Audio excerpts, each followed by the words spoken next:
My name is Eszter Hars. I'm the president and CEO of the Shwachman-Diamond Syndrome Alliance. I have a daughter with SDS who is now 9 years old, and I'm your host for today. So housekeeping, you are all using Zoom to view this session.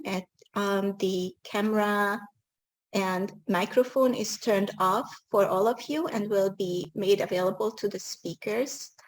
If you would like to change the name that appears on your screen, on your window, you can do so by using the 3 little dots on the top right corner of your picture. The chat room will remain open for the duration of the meeting. So if you have any questions or technical issues or anything you may need, you can type it in there. And we do hope that the QA window, the chat window, will be a helpful tool for you to engage and really ask questions and comments.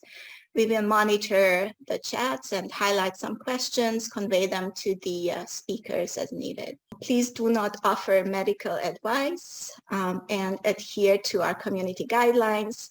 Be respectful and supportive of the community. At the end, we will have another networking session, which will include some trivia, and you'll even have the opportunity to win some prizes. So stick around. And for the automatic language translations, you have received an email with a link to the Wordly tool. That's where you can access the foreign language translations. The link is also available on the meeting platform and also on the chat, I believe. So supporting our session today is Ashley. Ashley joined us a few months ago as our stakeholder engagement project manager. And Jeff is on the call, who is our technical guru running the virtual meeting in the background. So if you have any technical challenges, he will be the one helping you. And without further ado, we can jump right into the first session. Welcome, everyone. I'm so glad that you have decided to join us and dedicate your valuable time and attention to learning and growth. Most of us have never met in person, yet we are so strongly connected through SDS or rare disease. A special welcome to our international attendees and representatives of patient groups from Canada, the UK, Netherlands, Italy, Australia, Germany, and France. And we got registrations from 14 countries, including India, Japan, and throughout Europe. So thank you for building bridges toward a cure with us. So how did this meeting come about? I have observed and experienced over the years how difficult it is for patients to access scientific information, both physically and mentally. So I set out to change that. And with it, the dynamics of how patient communities can participate in research as true partners rather than just research subjects. We all know, viscerally understand, that Shwachman-Diamond syndrome, or SDS, is a rare genetic disorder that predisposes people to leukemia with devastating consequences. Elijah was 24 years old when leukemia hit. He died within a year after a grueling fight. He was newly married with a baby boy. He didn't know he had SDS until he developed severe complications. Jacob was barely 18. He was diagnosed with SDS as a child, and his family did all the right things to keep him safe. But leukemia in SDS is relentless and claimed his life. And Adeline, sweet, spunky Addie, was just 7 years old when leukemia developed. All the love in the world and the best state-of-the-art care could not save her. And these are just a few of the stories from families who are like family to me, even though we never met. When I was 8 years old, my baby brother was born, healthy, chubby, perfect. But one day, a few months later, he got a cold and turned blue. My mother grabbed him and literally ran with him to the nearest hospital. He made it, but severe asthma remained. What that meant for my mother were countless sleepless nights holding him upright just so he could breathe, countless breathing treatments and many hospital stays. What it meant for me was seeing that caring for a severely sick child means always doing what needs to be done, no complaints, tireless. We even moved to a different country, from Hungary to Germany, without knowing a word of the language, to give my brother the best chance to survive and thrive. And I'm happy to report that it worked. He outgrew it and is thriving now. This childhood shaped me in profound ways. I'm very independent, driven, and self-reliant, but know deep in my soul that I can depend on my family 100%. We put love and family above everything else. I've actually always been interested in arts and sciences, life sciences in particular. My father had always such a breadth of knowledge that he could always answer my late night questions and about nature and life itself. Ultimately, I chose science as my career and moved to the US to pursue my PhD. As part of the program, I had the opportunity to work with bacteria, yeast, worms, flies, and mammalian cells and human cells. But what I really wanted to do for work was something that can help people. So I chose a project for my thesis on acute myeloid leukemia, out of all things. Hold that thought. One of my first jobs after I got my PhD was providing researchers and scientists with training on how to use a complicated software tool to monitor and manage scientific literature. This was a tool offered by Elsevier, one of the biggest publishers of scientific literature. I had the great honor of doing this work at Dana-Farber Cancer Center and Harvard as well. And on my way to one of these meetings, I had to walk past the Jimmy Fund Clinic, which is where children are being seen during their outpatient cancer treatments. The waiting area has a glass door and wall, and you can see tired little children with bald heads leaning on their parents for support. I remember telling myself every time not to look too close and to keep walking, as it was just too sad to see, almost like a bad omen. I was hoping this would never happen to my family. And here I am. Here we all are. Just a few years later, we became regulars there. My daughter has not had leukemia so far, and for that, I'm forever grateful.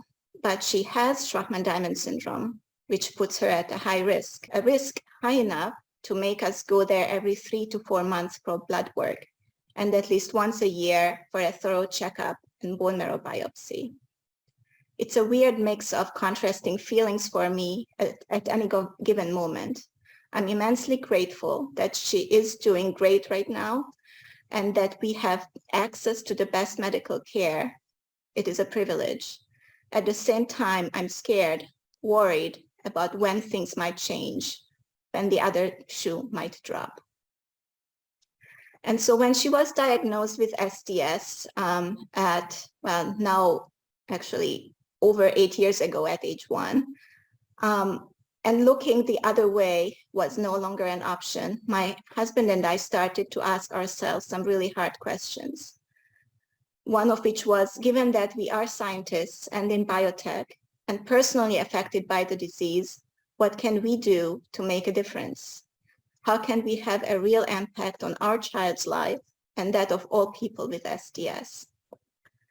3 years ago, we decided to start a nonprofit focused specifically on research, therapies, and cures. We developed our strategy, which you may have seen in our introductory video. The bottom line is that we have to be really strategic about how we use very limited funding available for rare disease. And we are starting to see the fruits of our work and the impact of your support. We have launched a cell biobank, making various patient-derived cells available to researchers everywhere. We embarked on developing a humanized SDS mouse model, and we are going to start another type of mouse model project soon also. More about that later. So these are just some of the projects we are working on currently or have already completed. So what's next? We need to communicate our experiences and needs we as patients in a way that can translate into better care, targeted therapies, and a cure. This includes developing a robust data infrastructure for and by the SDS community that can support therapy development. Basically, we need to define success to defy SDS. In rare disease like SDS, every single patient and caregiver counts. Your voice matters. Join us. Join our network, sharing your insights via fit-for-purpose surveys and participating in fundraisers. And we'll discuss all these opportunities later. So now, without any further ado, let's head into our first speaker panel of patients. Our first speaker is Gracie van Brunt. I got first introduced to Gracie through her mother, Blair, who was very active in the SDS community for a long time. Gracie is a singer, songwriter, topliner from Boston, Massachusetts, now in LA. And I got introduced to the whole concept of topliners through her. I'm just not that cool. When she was diagnosed with SDS at 2 years old, she spent the first 6 years of her life in and out of hospitals. In 2019, she received a bone marrow transplant. Gracie started singing when she was about 6 years old and writing music when she was 12 and has written over 1,000 songs so far. After attending the prestigious Berklee College of Music and majoring in songwriting for 2 years, she moved to LA to pursue her songwriting and vocal career. You can find her music on YouTube and many other music platforms. She garnered over 4 million streams across multiple genres, emerging as one of EDM's most versatile and highly sought after vocalists. Gracie continues to be an advocate not only for SDS, but for rare disease in general, appearing on patient panels, supporting families looking for guidance, and sharing her story through her music. She is the recipient of the 2013 Rare Champions of Hope Patient Advocacy Award, has performed at many different rare disease conferences and galas, including multiple times at the Global Genes Conference. And now it's my pleasure to hand over the microphone to Gracie. Yay! Thank you, Esther. Wow. Oh my God. Yeah, so I was diagnosed with SDS when I was 2 years old. Originally, they misdiagnosed me with cystic fibrosis, but later accurately diagnosed me with SDS. And yeah, for the first 6 years of my life, I spent in and out of the hospital getting blood transfusions, bone marrow biopsies, just various checkups. I think I probably had like every illness you could think of. And I kind of got better when I was like maybe 10, and I had like a decade of normalcy, I guess, in what we would say normalcy.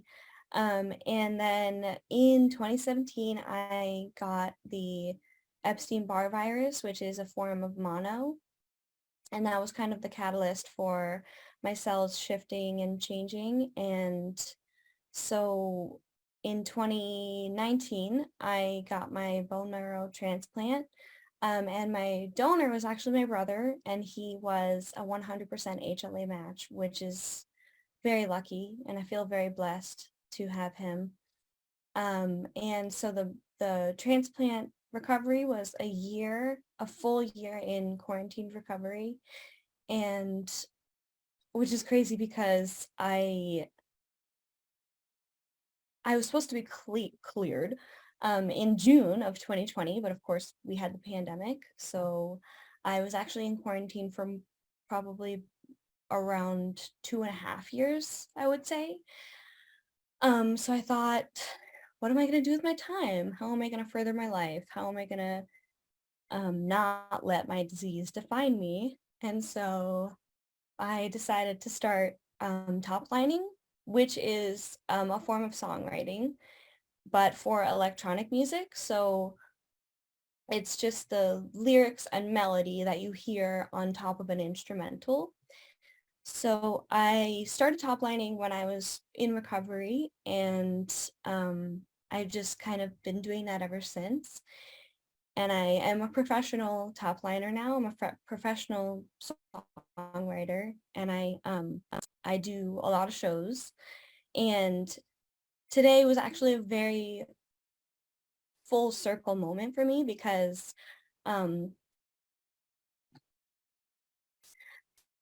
I just literally, like an hour ago, got off the stage from the Electric Daisy Carnival, which is EDC, that takes place in Las Vegas. And it's the biggest electronic dance festival in the country. And I performed with one of the biggest dubstep electronic artists out there, and I closed his set.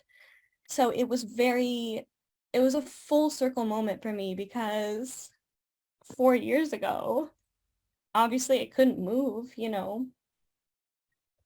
I couldn't walk. I had severe anemia. I was like 109 pounds, and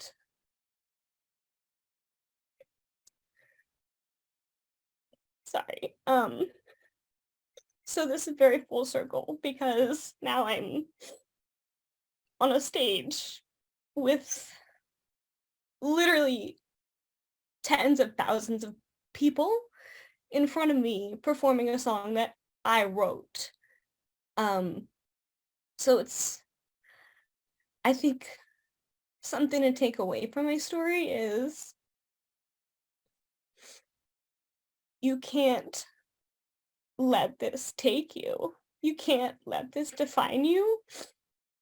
And you have to keep going, and you have to believe in yourself, and you have to really adapt, and you have to just believe that you are gonna do exactly what you are meant to do. And I got very lucky with my recovery, and I feel very grateful to be here. And this is kind of a crazy moment for me also, being here with all of you, because it's just solidifying what has just happened, and I get to share it with all of you literally for the first time, which is, you know, that feels right to me, to share it with all of you, because we all know how this disease is. We all know how hard it is and how difficult it can be, and it doesn't have to be. And we have each other, and we have this amazing community that Eszter is a part of and very, very active in. And I'm so grateful to be here with all of you. So yeah, thank you for being part of this moment with me. It's very special. Oh my God, there's questions I didn't even see.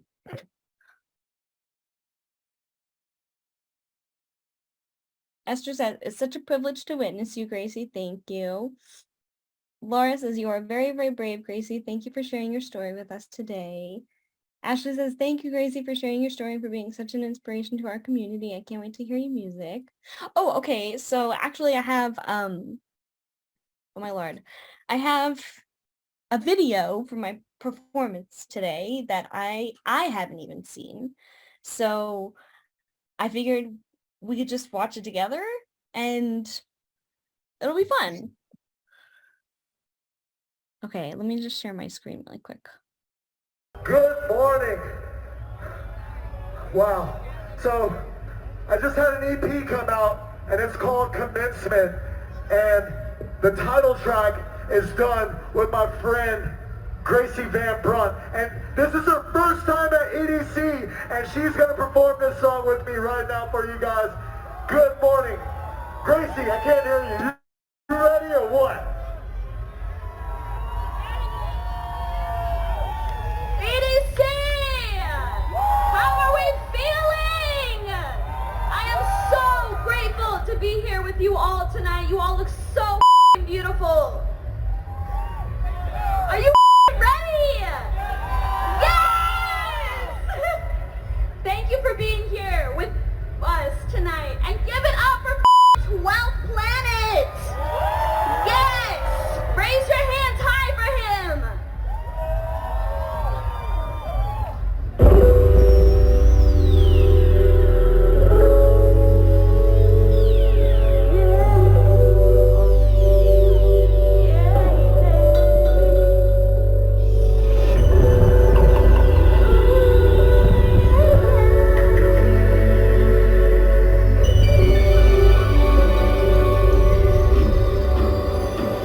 that was basically it. You know, we don't have to watch the rest. But it was a lot of people, and it was crazy. Thank you for sharing that, Gracie. It's amazing amount of energy for sure. Yeah. And now I feel old. But anyway, let's move on to the next speaker, and maybe we can do all the questions at the end, like as a panel discussion. So our next speaker is Lisa Superina. She lives on Long Island, New York, with her husband and 4 daughters. Her 2 youngest daughters, Nora and Kayla, were diagnosed with SDS after an extensive diagnostic journey. She shares her story on the SDS Alliance website in great detail. In case you all want to read it, I encourage you to do so. Lisa is a special education teacher at her local high school. She has an extraordinary talent for mobilizing her community. She jumped into action literally on the very first day her daughter was diagnosed, raising funding, researching resources, and connecting with SDS families everywhere. She was instrumental in funding our first key project, the humanized mouse model, and many other critical projects since then. More recently, she has developed a passion for sharing her and her family's zest for life through TikTok videos, and has developed a huge following there as well, helping new and yet to be diagnosed families connect with the community and gain hope. Her success has also captured the attention of Be the Match and ABC's Eyewitness News, where she appeared this spring advocating for bone marrow drives and donations. And now I'm handing the mic over to Lisa. Thank you, Esther. Hi, everyone. My name is Lisa.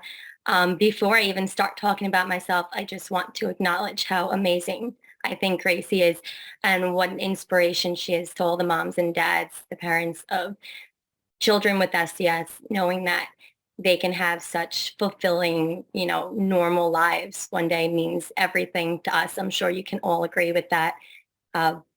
You're welcome, Gracie. I see you in the comment. So I guess I'll start at the very beginning. My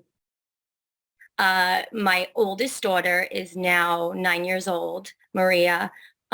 She, we had a very normal life. We wanted a second daughter. So then we had Emma. Again, everything was very normal, very typical. And then we had Kayla.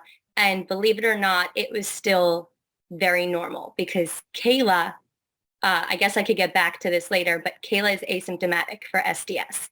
So 2 years after we had Kayla, we had Nora. And she was a surprise little baby. So we call her our miracle because Nora was born symptomatic.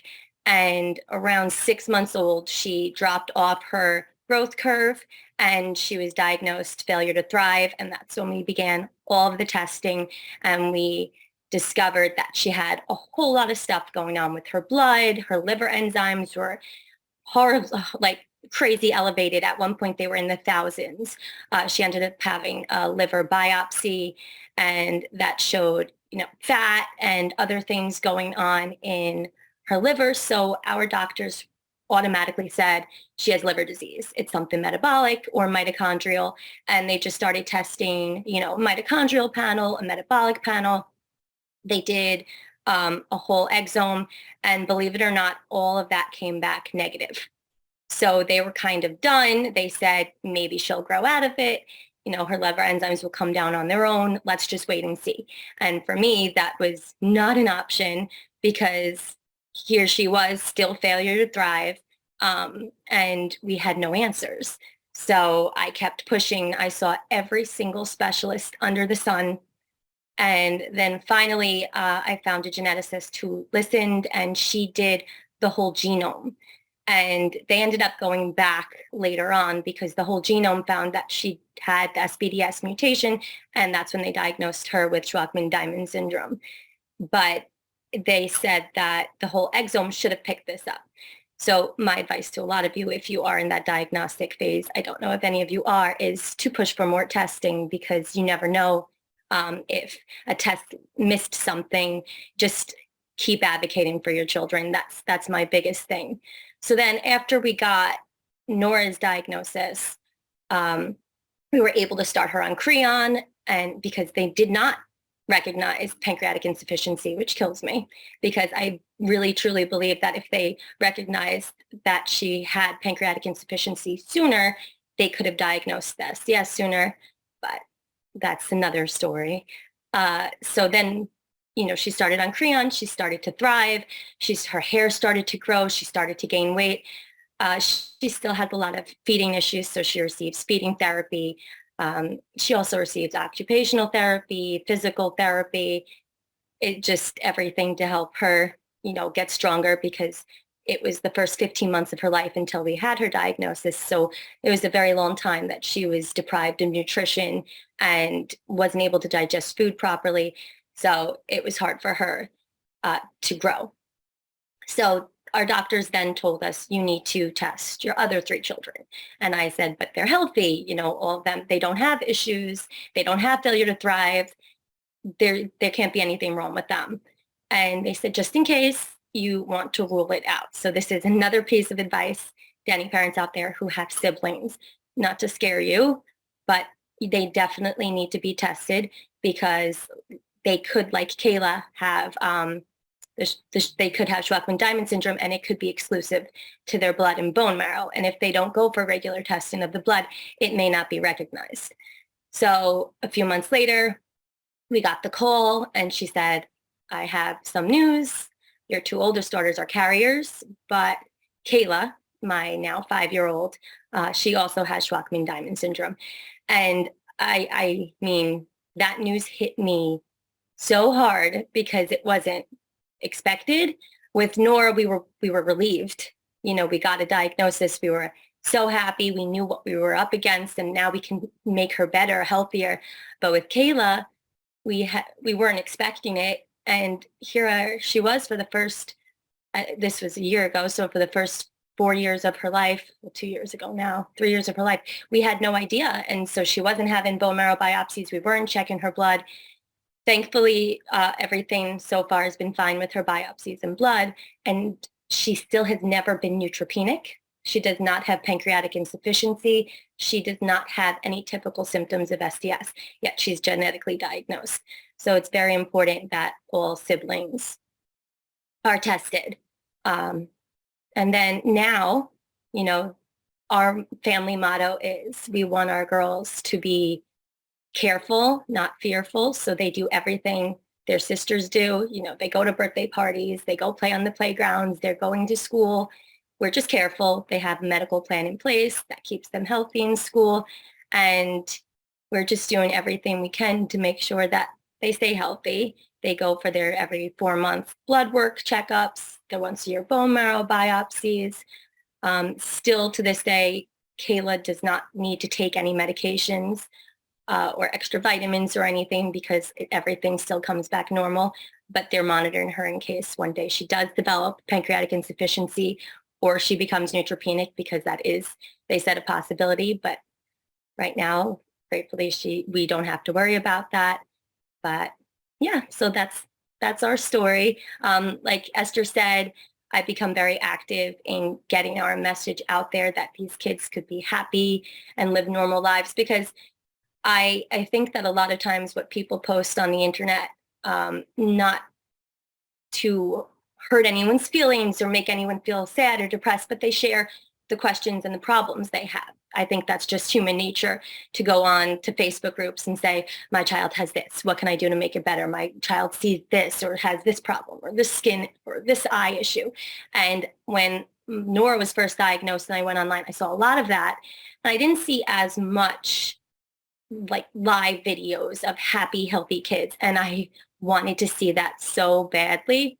So I decided to start making that for any newly diagnosed families so they can see normalcy.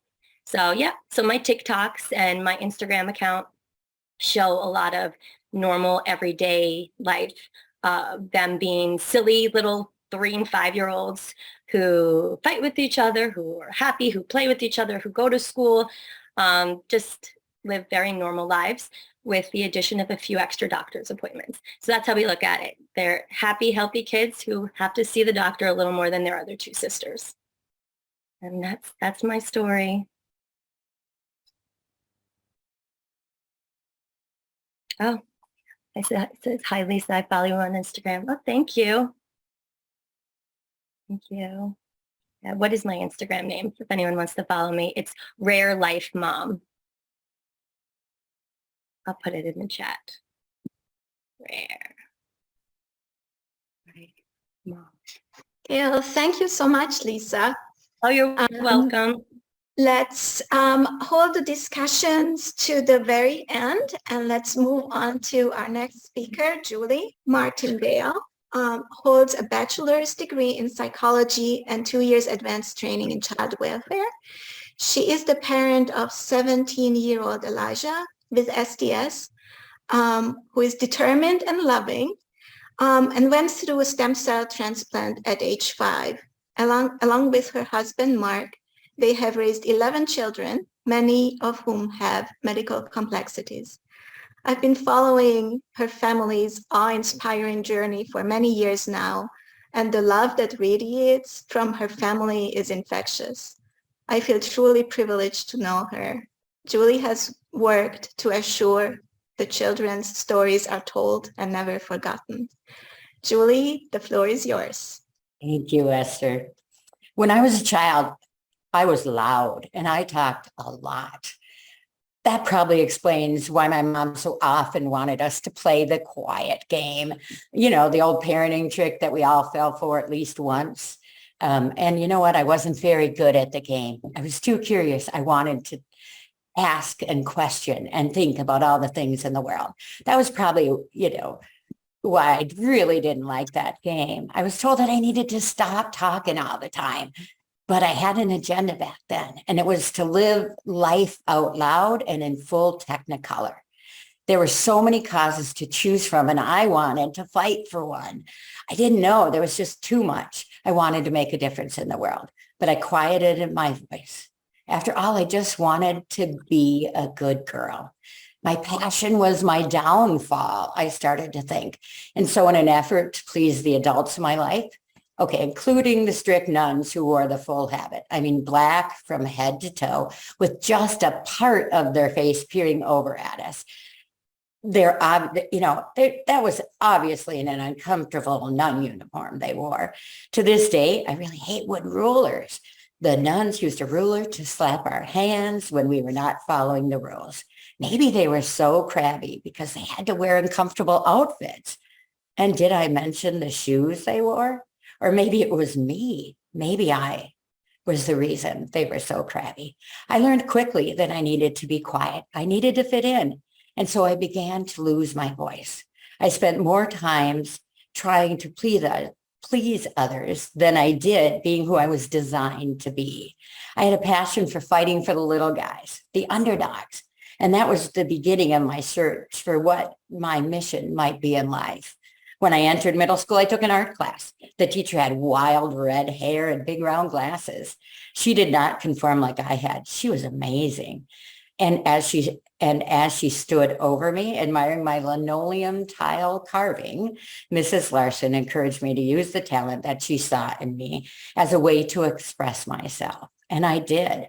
My voice started breaking through, slowly gaining momentum. Who knew a linoleum tile carving could change my life? But it did. I created my story through art.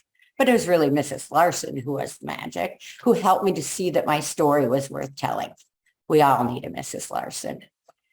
I didn't know how much I needed to claim that story until I met my son Elijah in a hospital room. After spending the first 5 months in the hospital, he went home with his mom, who had just turned 18 years old and was living on her own for the first time. Although she loved him immensely and wanted desperately to parent her firstborn son, she just wasn't ready for something so big and so scary as SDS. He entered the hospital again due to medical neglect.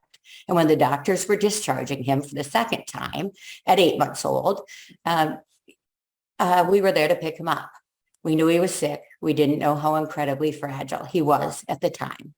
He was diagnosed very early, thanks to a knowledgeable geneticist that was called in to consult with his regular doctors who were searching for that unifying diagnosis.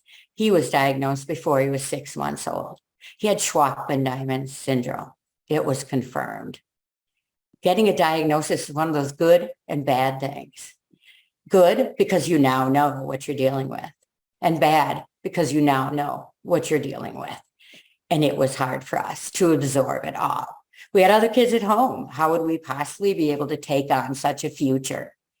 We were excited to bring our son home, and yet we were terrified. The doctor who was in charge of his case came to sit with us. When a doctor sits down in the room, you know they have something very important to share. It always makes me nervous. His words will forever be engraved into my brain. He said, "This child is truly between a rock and a hard place. If we go to transplant now, he will die. He is not strong enough. His lungs cannot take it. If we don't do a transplant, he will die. He's just too weak. And if you, then he needs, what he needs right now from you is stability and love and meticulous medical care." He said, "I suggest you bring him home and make each day count." It was at that moment that I could feel my voice becoming strong again. My son needed my voice to speak for him. I didn't care what I was taught when I was young because my son needed me to forget all that. He needed me to fight like never before. As having a loving and stable family can do, Elijah thrived at home. He had many, many rough patches along the way, but he was growing and developing. He could read at 3 years old. He laughed and played like most kids, but what was not like most kids were the 12 medical specialists he saw regularly, the countless therapy appointments he had. The other kids did not have to deal with a G tube or dragging oxygen tubing around, and they did not have to receive injections most every day. And the blood draws, the endless blood draws. I am grateful that most parents do not live with the fear that today could be their child's last. I am grateful that most other parents do not have to watch their child suffer through a bone marrow transplant or struggle with even the smallest tasks that other children often easily master. I want no one to feel this pain and anguish, and the pain and anguish that comes from losing a child. And as other children were getting on the school bus to go to kindergarten, my little boy was heading to transplant. We could no longer wait. The odds were against him as a mixed race child to even find a donor. But thanks to a pediatrician that lived across the country, she was a match and was willing to be part of my son's life-saving treatment. We were not anticipating how rough the road was going to be. Sometimes that is a very good thing. I'm not sure how we could have handled the weight of the struggles that were coming ahead for our scared and tired boy.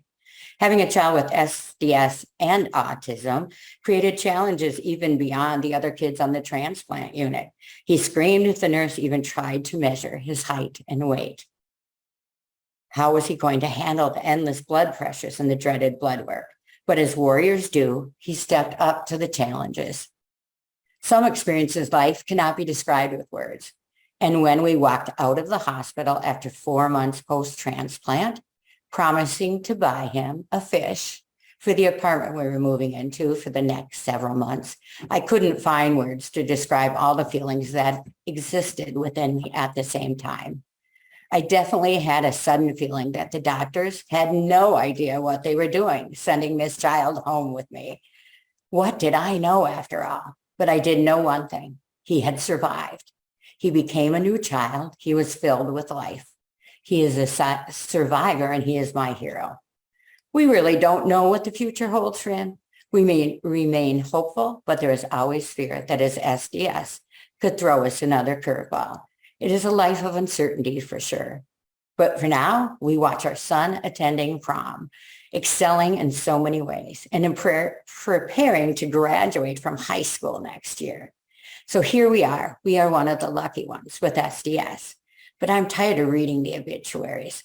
I will use my voice as I stand alongside of other families who are impacted by SDS. And as Eszter said, these are many families we've never met in person, but they are family. We must focus on the cure, and it will take all of our voices to come together. It will take someone who is ready to stop this syndrome from devastating families. We as a community are desperate. There are children dying because they did not have a bone marrow match. Our children are dying. Our adults are dying. Parents are dying. That's the reality. Living with the stress, the exhaustion, the isolation, and even having to deal with the broken medical system itself. It is the fear that hovers over our lives every day. Living in the SDS world is tough, and the reality of what the future holds is so painful for some to even imagine. It is time. We need a cure for SDS. We need each and every one of you. I'm not a scientist or a doctor. I can't pay for the cost involved in finding a cure. I'm a parent that has a story to tell. I will use my voice, and I will be loud, and I won't stop. I will use my voice to move forward the hard work and efforts that many of you invested your career in. I love to see us all together today. Together we are strong, and we can do this. It's a rare disease, but when you see the people struggling with it, you know the vast destruction it brings along with it. It can be devastating. We love you for your dedication to our children. You will never know how much that means to our community. We are small but mighty. So I found my voice, my passion, and I will tell my story to anyone who will listen. I am a parent of a child whose story must be told. One day I will be listening to him sharing his own story, but for now I will speak for him. It is an honor, and I hope that you will join me as we move the discoveries forward. We need a cure, and we need it now. I will be loud, I will be curious, and I will be talkative. What is your role in this fight? I hope you find your passion in SDS, because we need you. And Elijah's sitting by me, so I'm going to have him say hello. You want to come over, Elijah? There you go. You want to see yourself right there? Get your head down. This is Elijah. He's my hero. Thank you. Did you want to say something? No. Okay, we're great. Thanks so much. Thank you, Julie. Thank you, Elijah. So nice to see you too. Amazing. I told you all this is going to be a wonderful session, and it's really a privilege to hear such personal stories from all of you.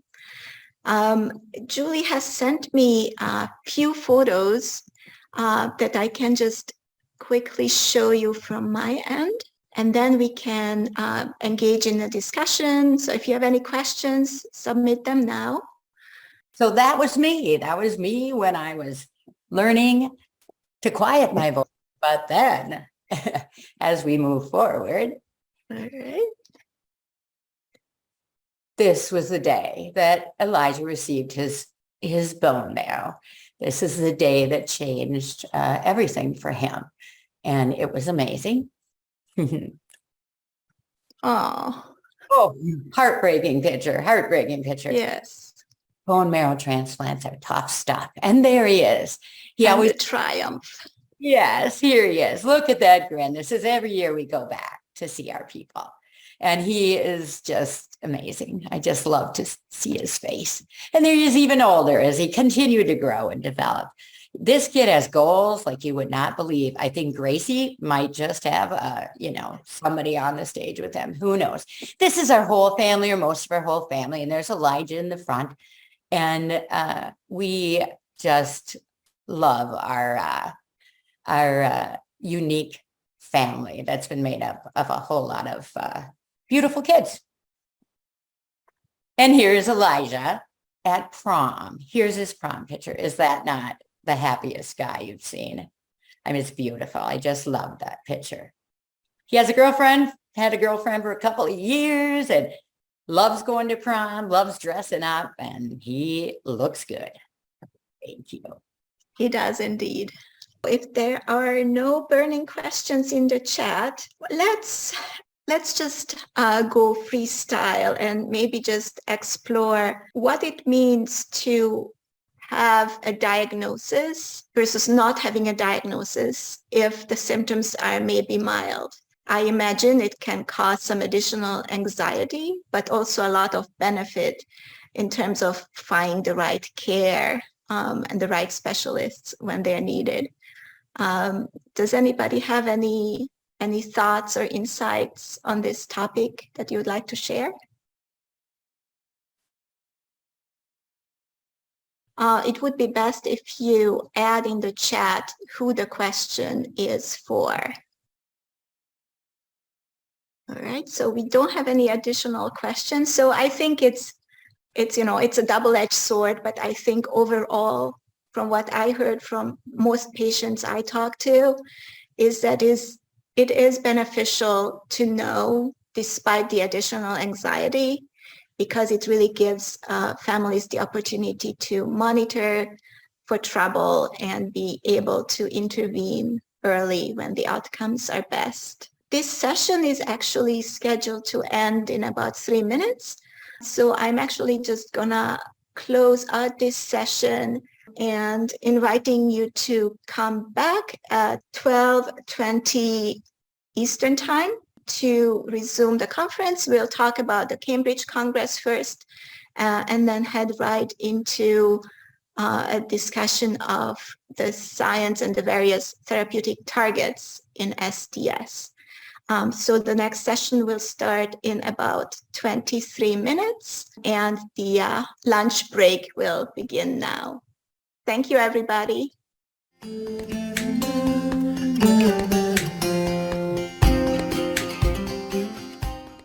Thank you all for joining us for this session. This is the scientific portion of the meeting today, starting off with the scientific congress that took place in Cambridge last month. All the information I'm going to present is published results. You can actually see the agenda, the speakers, and a lot of other information on the SDS Congress's website. So it's sdscongresscambridge.com. This was the group of attendees this year, a mix of scientists, doctors, and patients. The focus of the Scientific Congress, as the name suggests, is science. Patients are allowed to join, but the focus is on the science. The Congress is organized by Dr. Joanna Romans in partnership with a different key SDS expert each time. Usually it's every other year. So this year she partnered with Dr. Alan Warren in Cambridge. So they collaborated in putting the agenda together and organizing everything. The next Congress has been announced to take place in Cincinnati in partnership with Dr. Kaz Myers in 2 years. So next, let's head right into what the content of the conference was. So on day one started off with a session for patients. Kapil from the SDS UK welcomed everyone. Then Dr. Warren introduced SBDS, like the gene, the ribosome functions, and the concept of somatic rescue and IEF6 mimics. And we will talk about all these concepts later today. Then Dr. Shimamura introduced the North American SDS registry and discussed the importance of surveillance of patients, including an overview of the various clones.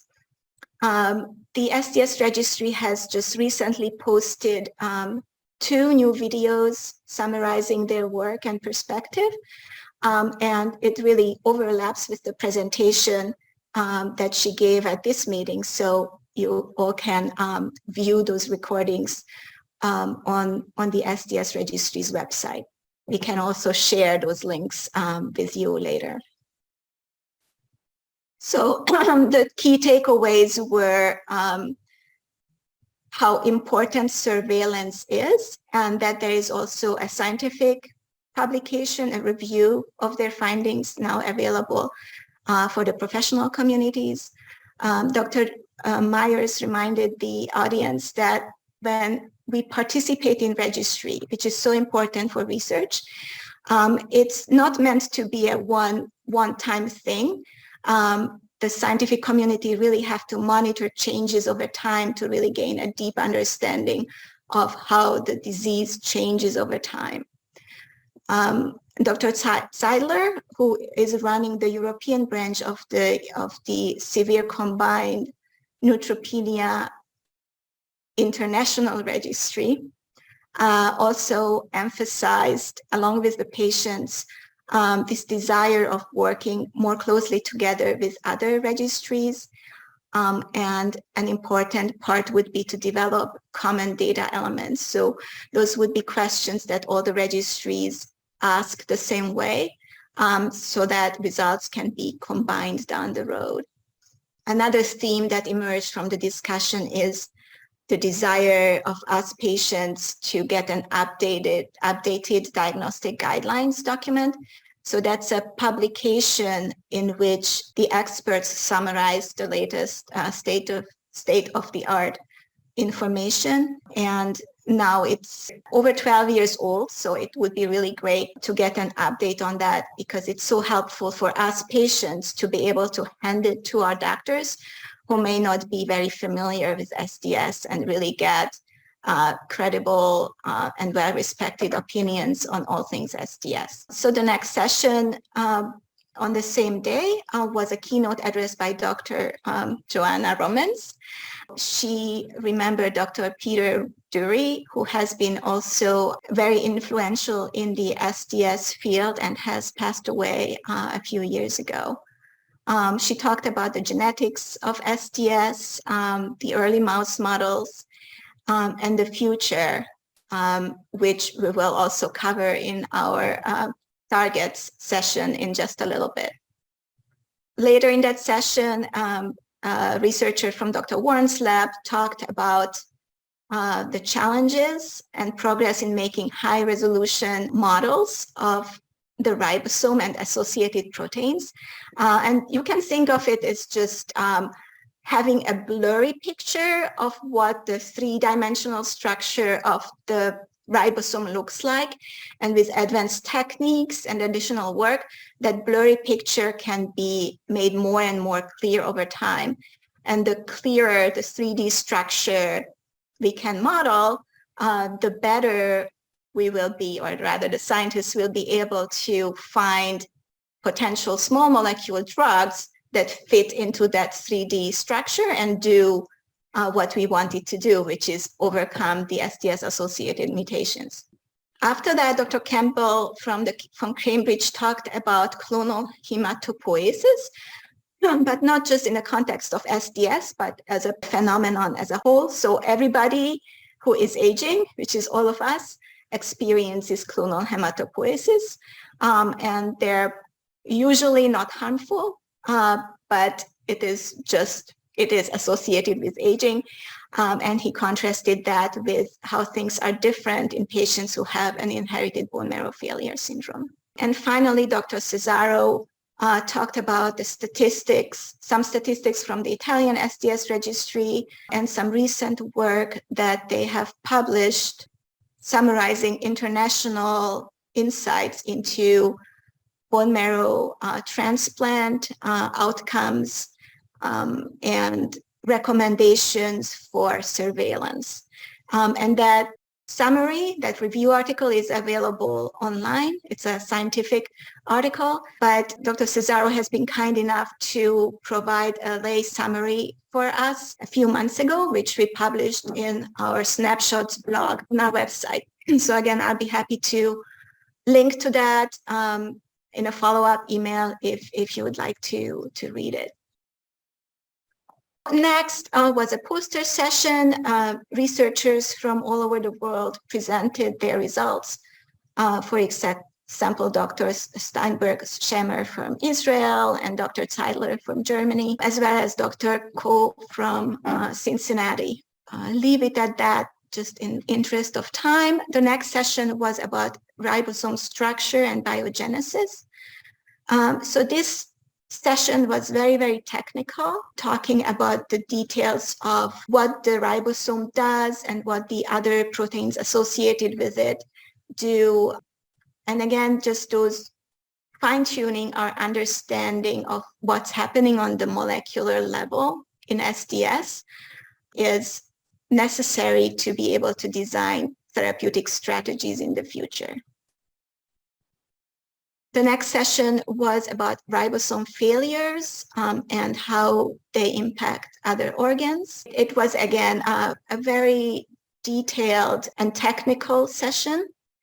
But what I just wanted to highlight is Dr. Tim Olson's talk. He is seeing a lot of SDS patients at CHOP in Philadelphia and has a lot of experience with transplants as well. Next up was session 6, which was another poster session. Some of the posters from the first session remained, and some new posters were presented as well. For those of you not familiar with conferences, so a poster session is when they open up a large room and the scientists bring with them actual big posters that they put up on a board. And the audience can walk around and ask questions about their work and really engage in one-on-one discussion. So it's a very nice setup, but quite different from the other sessions, which are just a presentation, and afterwards people can ask questions. It's a different dynamic. Some of the poster presenters were also invited to present a talk during the conference. Session 7 talked about phenotypes and the natural history. So in this session, the presenters covered different aspects of SDS. So Dr. Kerr presented on the neurodevelopmental aspects of SDS. Many of you may have heard her talk in other webinars. Some of the recorded sessions of her are available through the SDSF and also through one of the earlier congresses that took place in New York. Similar, Dr. Koo also talked about the neurocognitive outcomes in patients with SDS. With some recent results, they did a project in conjunction with the SDS registry. Kezia Kite is a nutritionist at the Great Osmond Street Hospital, and she talked about their experience with nutritional support and supplementation for SDS patients. Dr. Fox is in Australia and does a lot of important work in bone marrow failure and aplastic anemias. And she highlighted the great success of a patient organization in Australia called the Maddie Reward's Vision, who has been just phenomenal in fundraising and building centers of excellence and support some critical research projects, including a registry that they recently launched. They also had a speaker from China, which is particularly interesting and exciting to me because they have a large population and with that a large cohort of patients. I just asked her if they happen to have any experience with haplotransplants. So haplotransplants are needed when a patient doesn't have a match out there. She actually reported that they do have had success with haplotransplants in multiple patients. Again, more hope for all of us, especially those of us whose children don't have matches, such as mine. Session 7 was long, so it continues. There were some additional talks. Maybe in the interest of time, I'll just skip to the next part. Session 8, that was started on day 3. We had, again, several experts talk about different aspects of SDS, in particular about SDS-like syndromes caused by mutations in genes other than SBDS. So there's the DNA JC21, which causes an SDS-like syndrome, and SRP54. Dr. Kugelmeyer offered an overview of the GI-related symptoms of SDS, and we are also planning to welcome her at a separate webinar in the future. Session 9 was about clonal hematopoiesis and inherited bone marrow failure syndromes. Dr. Shimamura and Dr. Warren provided an overview of their recent work and overview.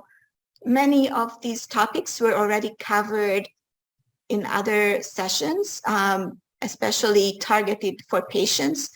And we will also talk about some of them later today. Several other experts from other universities also shared their insights. Session 10 was about bone marrow challenges, transformation, and leukemia in SDS. In this session, we heard from Dr. Myers updates on transplant and surveillance with a lot of hands-on experience from her group. The next two sessions were actually particularly interesting to me because rather than a talk, these were discussions, panel discussions. In session 11, Dr. Donadieu from France, Dr. Shimamura, Dr. Lipton, Dr. Pastore, and Dr. Dror took the stage and discussed questions such as, at what age should bone marrow biopsies start? At what frequency should they continue? They seem to have a consensus of starting bone marrow biopsies to establish a baseline as soon after diagnosis, but not at the newborn stage. But the frequency, the opinions on the frequency varied quite a bit. So I don't think we are anywhere close to having a consensus. And it also really depends patient to patient how often bone marrow biopsies should be done. So always discuss with your doctor, and we will just need more data and a more formal consensus building process to establish really what the guidelines really should be for the community as a whole. Session 12 was similar. That was also a panel discussion. This session included Dr. Olsen, Dr. Dufour, Dr. Vlachos, Dr. Kazmeyers, and maybe more people. Some of the questions they discussed were testing of siblings, and there was definitely a consensus that siblings should be tested. Timing and indication of transplant. That field is emerging with a lot of new insights into the clonal hematopoiesis that we discussed earlier.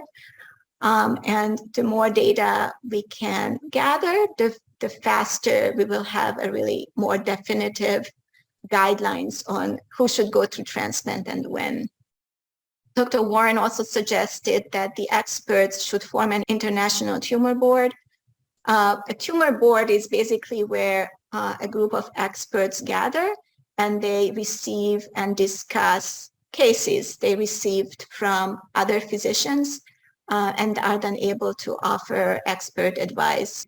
Dr. Shimamura shared that they have something like that already using experts from their network. So if international patients or patients from anywhere, if their doctors need the latest information available from the registry, the physicians are encouraged to reach out to the SDS registry to request expert advice from the tumor board. Let's see, we are running close on time, so I'm just gonna skip over this. These would be the therapeutic approaches, and we will have several of these topics covered today in just a few moments, actually. And the final session was around international collaboration, new research questions, and summation of and farewell. So in this session, SDS UK and SDSF took the stage. Again, sort of like a discussion with welcoming questions from the audience. A big theme there has been data, the desire of the patient community and the scientific community to do a better job at collaborating around data. And then Dr. Romans summarized the Congress and highlighted some open questions that should be addressed moving forward. So I know this has been a lot, but my goal here was to just provide you with an overview of what the Congress is and what has been discussed. I look forward to the next one in 2 years. All right, so next up, we have our scientific session. If there's any questions, you can type that in the chat. In 1 minute or so, we will jump into the next session, which is around therapeutic targets. All right, I don't see any specific questions around the Congress, so we'll just move right into the next session. Session 2 is on therapeutic targets. As we all know, SDS is a genetic disorder, meaning that the problem is due to a mutation in the genes somewhere.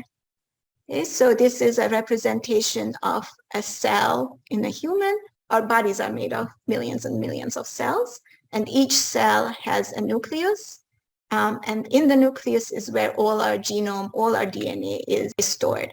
So the DNA encodes all the information on how all our proteins are made. But in order for this information to be translated into proteins, the cell undertakes several steps. So first, the DNA is transcribed into RNA, and the RNA is processed into a shorter messenger RNA, which is then used by the ribosome. That's this green blob here. So the ribosome reads the messenger RNA and strings together a string of different amino acids. And that string of amino acids folds up to build a three-dimensional structure, which are our proteins. This is just another picture representing that our DNA is here double helix and encodes by using these 4 different nucleotides. That's what forms the code to tell the ribosome what amino acids to string together and in which order. So if we look back at this cell picture and this basic process of DNA to RNA to protein, we could see how any of these steps could be exploited to maybe fix problems with SDS. What happens in SDS is that there's a mutation which impacts the SDS protein in a way that the cell doesn't make enough of it. And if we don't have enough of that SDS protein, we basically don't have enough ribosomes. So that's the basic problem in SDS. We just don't have enough of the ribosomes that work to make proteins. So we could address the problem by fixing the mutation itself. Dr. Brendel will talk about this. This is what we refer to as gene therapy or gene editing.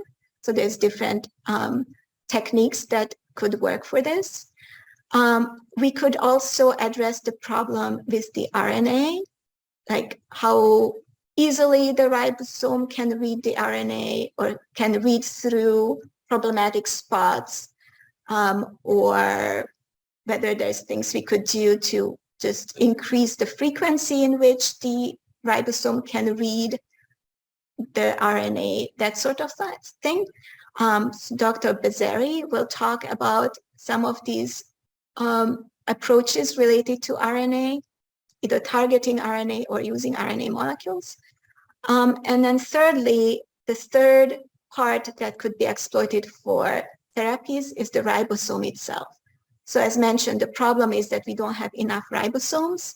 The reason SDS patients don't have enough ribosomes is that there's a problem with the assembly. So the ribosome comes in 2 parts. A blue, what is colored in blue is the large subunit, and the smaller subunits here colored in yellow. If these 2 halves are apart from each other, it doesn't work. The ribosome cannot do anything. And in order for the ribosome to do its work, the 2 halves have to come together. Now, the problem is that there is this little red protein here that prevents the yellow one to join there. It prevents them from joining. And the job of the SDS protein is to remove this red blob. Okay, so SDS removes the red blob, and then the blue and the yellow units can join, and the ribosome can become functional. In SDS, we don't have enough of this SDS protein. Therefore, the red blob is not removed, and we don't have enough functioning proteins.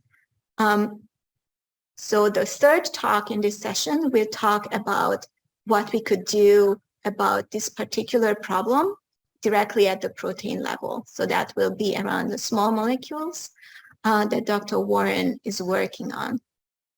So without further ado, I'm just gonna stop sharing my screen. So Dr. Brendel will talk about targeting the DNA. He's assistant professor of pediatrics at Dana-Farber and Boston Children's Hospital and Blood Disorder Center and Harvard Medical School. Dr. Brendel's research focuses on gene therapy for inherited diseases of the blood system. He contributed to the development and clinical translation of lentiviral gene therapies for X, CGD, and sickle cell disease. And his current research includes genome editing and the design of new delivery tools to make future gene therapies safer, more effective, and accessible. He has been a wonderful partner and informal advisor to us, sharing his insight into possible strategies and roadblocks for gene therapy for SDS. And I really would like to thank you, Dr. Brendel, to be such a great partner. And now handing it over to you. Thanks for having me. That's a great opportunity to interact with the patient community here. And disclaimer to start with, I'm not a medical doctor. I'm purely a PhD and researcher, and all the work I'm doing usually comes with a significant delay until it's available to patients. So when I started roughly 18 years ago in the field, there was 10 to 12 years delay from first discovery in the laboratory until the patients could benefit from it in exploratory therapies. Nowadays, that cycle of development is accelerating, but it still is years between the things I'm doing until it actually goes into the clinic. So some of it will be a little bit repetitive because Eszter gave some background here already. So the entirety of our genetic information is encoded in the DNA, which is a continuous sequence of 4 different chemical letters, which form a continuous stretch, which is then called the DNA. And it's a total 3 billion of these letters encoding for all the information which is required to build our organism. And many of these letters are redundant or not needed, but in many cases, such as SDS, a single mistake in just one letter can have very severe consequences for the patients and create disease. And these letters, these 3 billion bases, are wrapped up in chromosomes. So it starts, I'll activate the pointer. Yeah. Is wrapped up here in this double strand into chromosomes, into superstructures, and these are then packed into the nucleus, into the center part of the cell, where they can then be read out by readers, which then translated into the effector molecules, such as the proteins, the ribosomes, and so on. And in the case of SDS, most patients suffer from one specific change. One letter is wrong, and that has these severe consequences, which then ultimately leads to SDS. And as Eszter said, the simplest way of thinking is here simply fix the letter, fix the genetic information, and then you can treat the disease, or you should not have the disease anymore. And this is what I've been trying now for quite some years for SDS. And there are many different approaches to do this. And we're currently in the stage of figuring out which of these different technologies works best and provides the safest and most efficacious way for the patients to be treated in the clinic. And I'm historically coming from the field of viral vector delivery.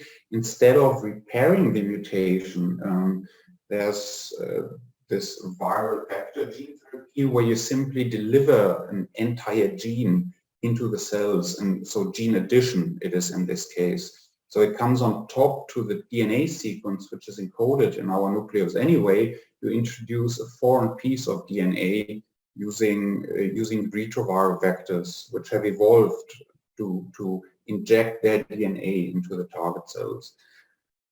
This comes with some problems. There's a lot of experience of how to do this, but it has side effects, and particularly it's difficult to control the dose of expression. And in several diseases, the dose is very essential. So it's not enough just to have the right DNA sequence, but it needs to be the right amount at the same time. And this is very difficult to achieve. And this is why nowadays most approaches aim for gene repair. And this is shown on the right side here, which only has become really possible roughly 10 years ago after the discovery of a specific molecule which is able to affect this process.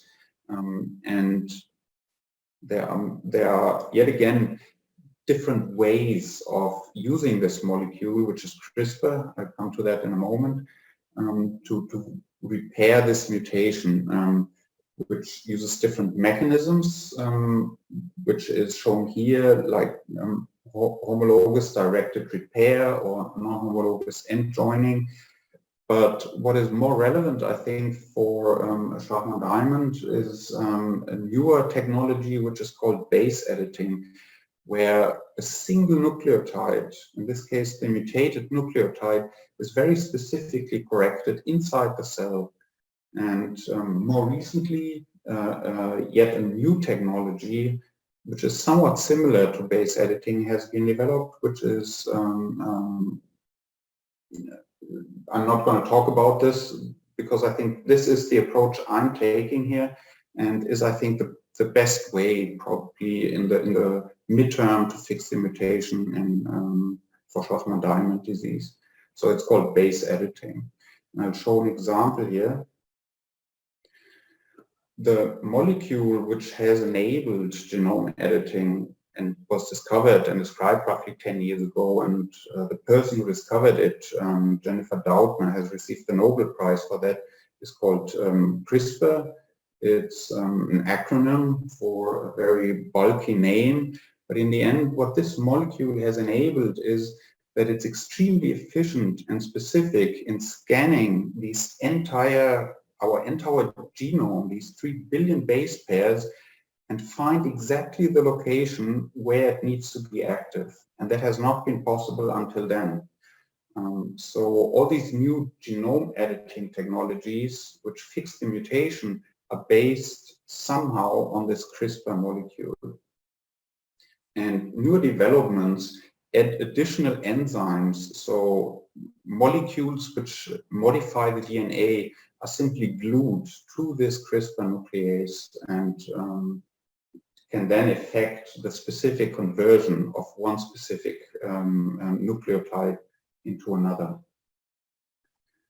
And just to give you a teaser of what we've achieved in my lab and what we're doing in my lab now is that we've screened dozens and dozens of different CRISPR base editor molecules to figure out which one does the best job in fixing the specific mutation which is present in most of the SDS patients, this 458 plus 2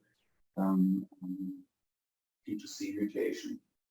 And we're working here with Akiko Shimomura very closely, who provided us with patient fibroblasts, which is a model system which is very useful to test your approaches in the laboratory setting.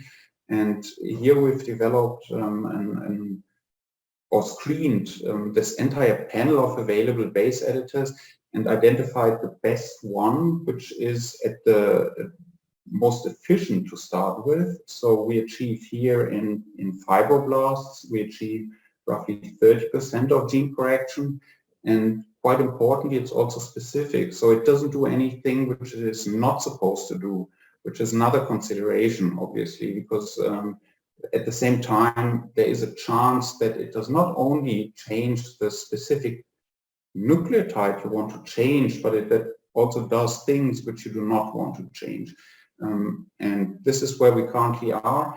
And the challenge here is now to get this into most cells of the body and into hematopoietic stem cells specifically, which are very difficult to genetically manipulate, more difficult than fibroblasts, for example, in the lab, in the laboratory setting.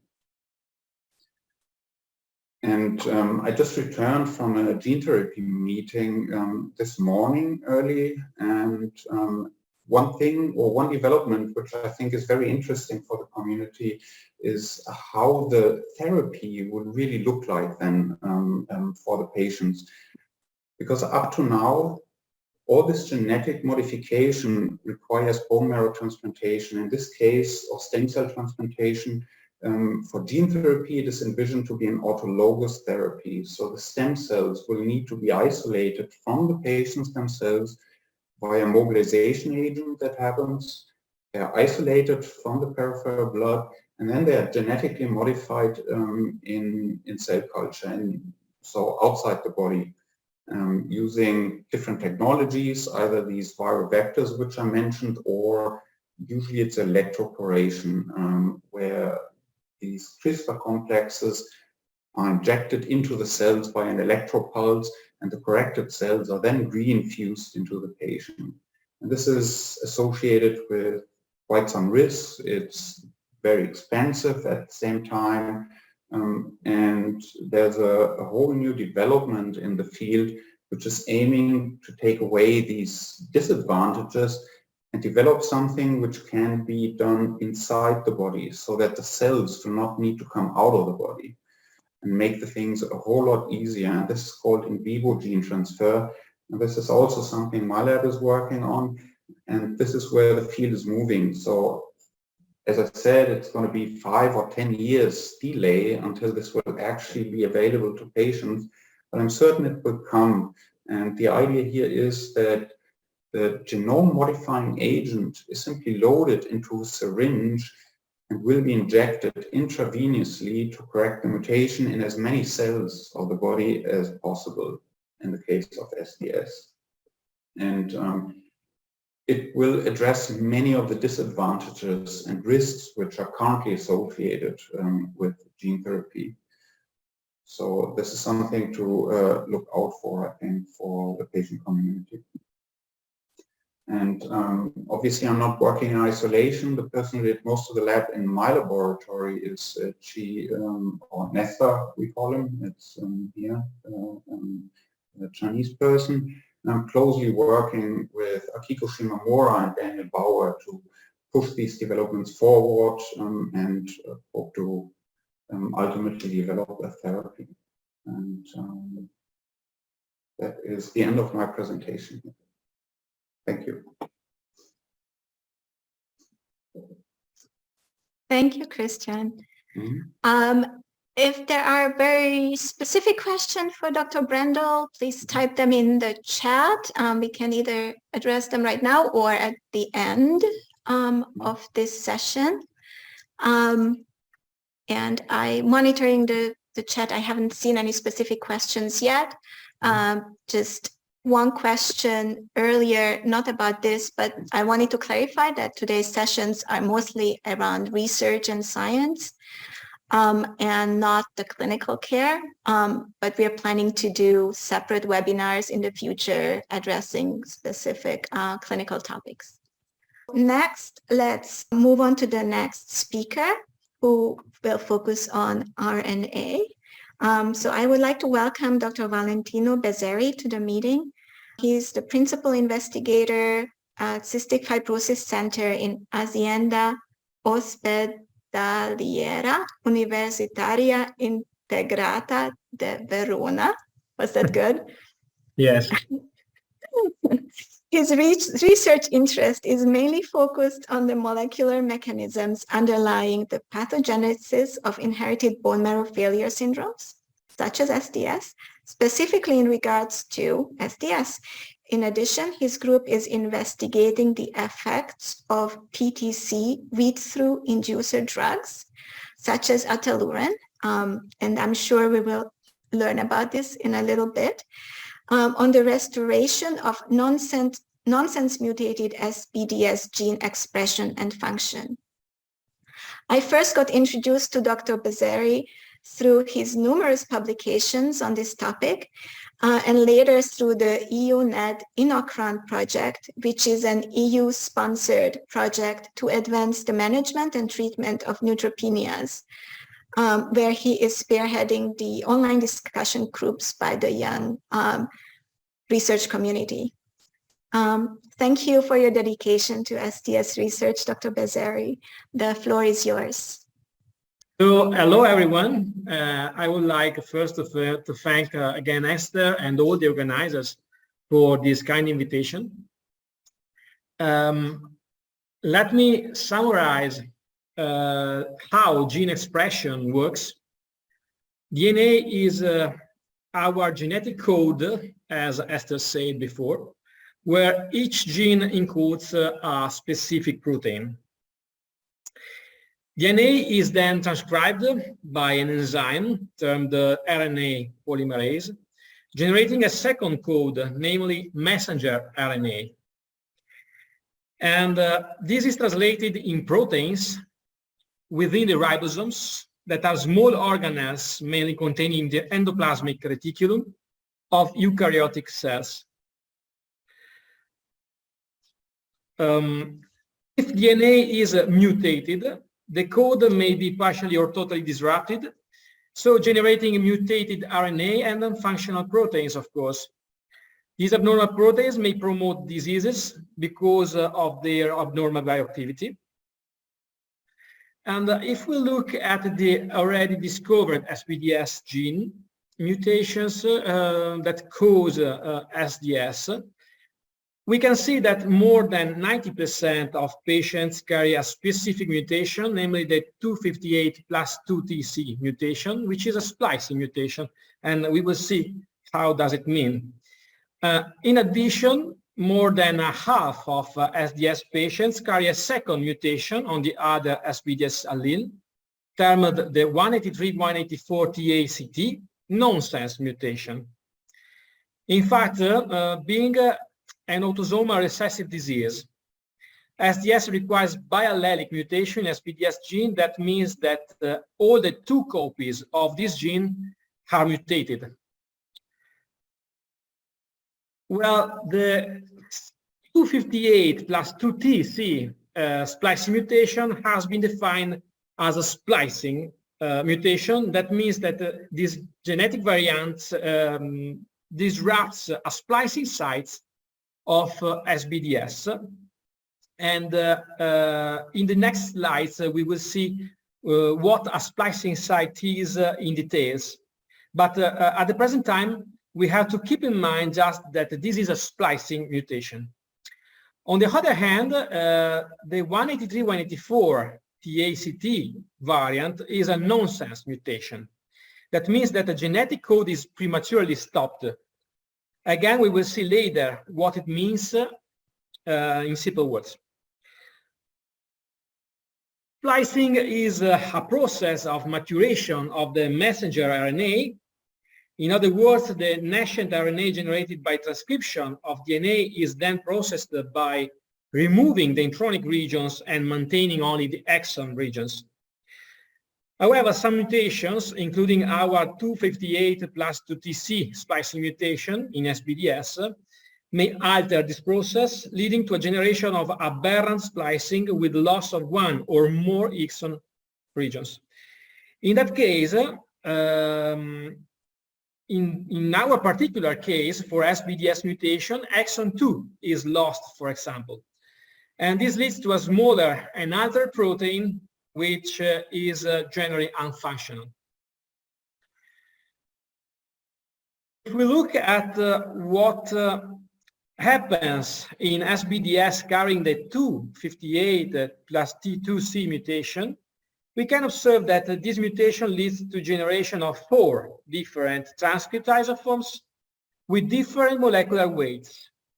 The smaller, here on the lower part of this slide, represents the total loss of exon 2. So RNA-based therapeutics have recently revolutionized the drug industry because this strategy offers the possibility of addressing potentially all the genetic diseases, correcting mutated genes at post-transcriptional or translational level. Currently, antisense oligonucleotides termed ASO, small interfering RNA, SIRNA, or again small activating RNA, so SARNA, again with the microRNAs and long non-coding RNAs, are all included in the RNA therapeutic category. In particular, ASOs have been investigated and developed to correct splicing mutation, so we will focus our attention on this class of correctors. And some of these molecules are already available as drugs since they were approved by FDA and or by the European Agency, and some of these drugs approved are listed here in this slide. RNA-based therapies can be easily designed by synthesis and rapidly adapted for personalized medicine. However, initial hurdles to their clinical application included the instability and poor nuclear resistance inside the human body, or the short biological half-life, meaning that continuous administration are needed to maintain their biological effect, or again, possible immune response elicited by RNase administration and their inefficient delivery and cellular uptake were the main limitations. However, in the last 30 years, some of these challenges have been overcome.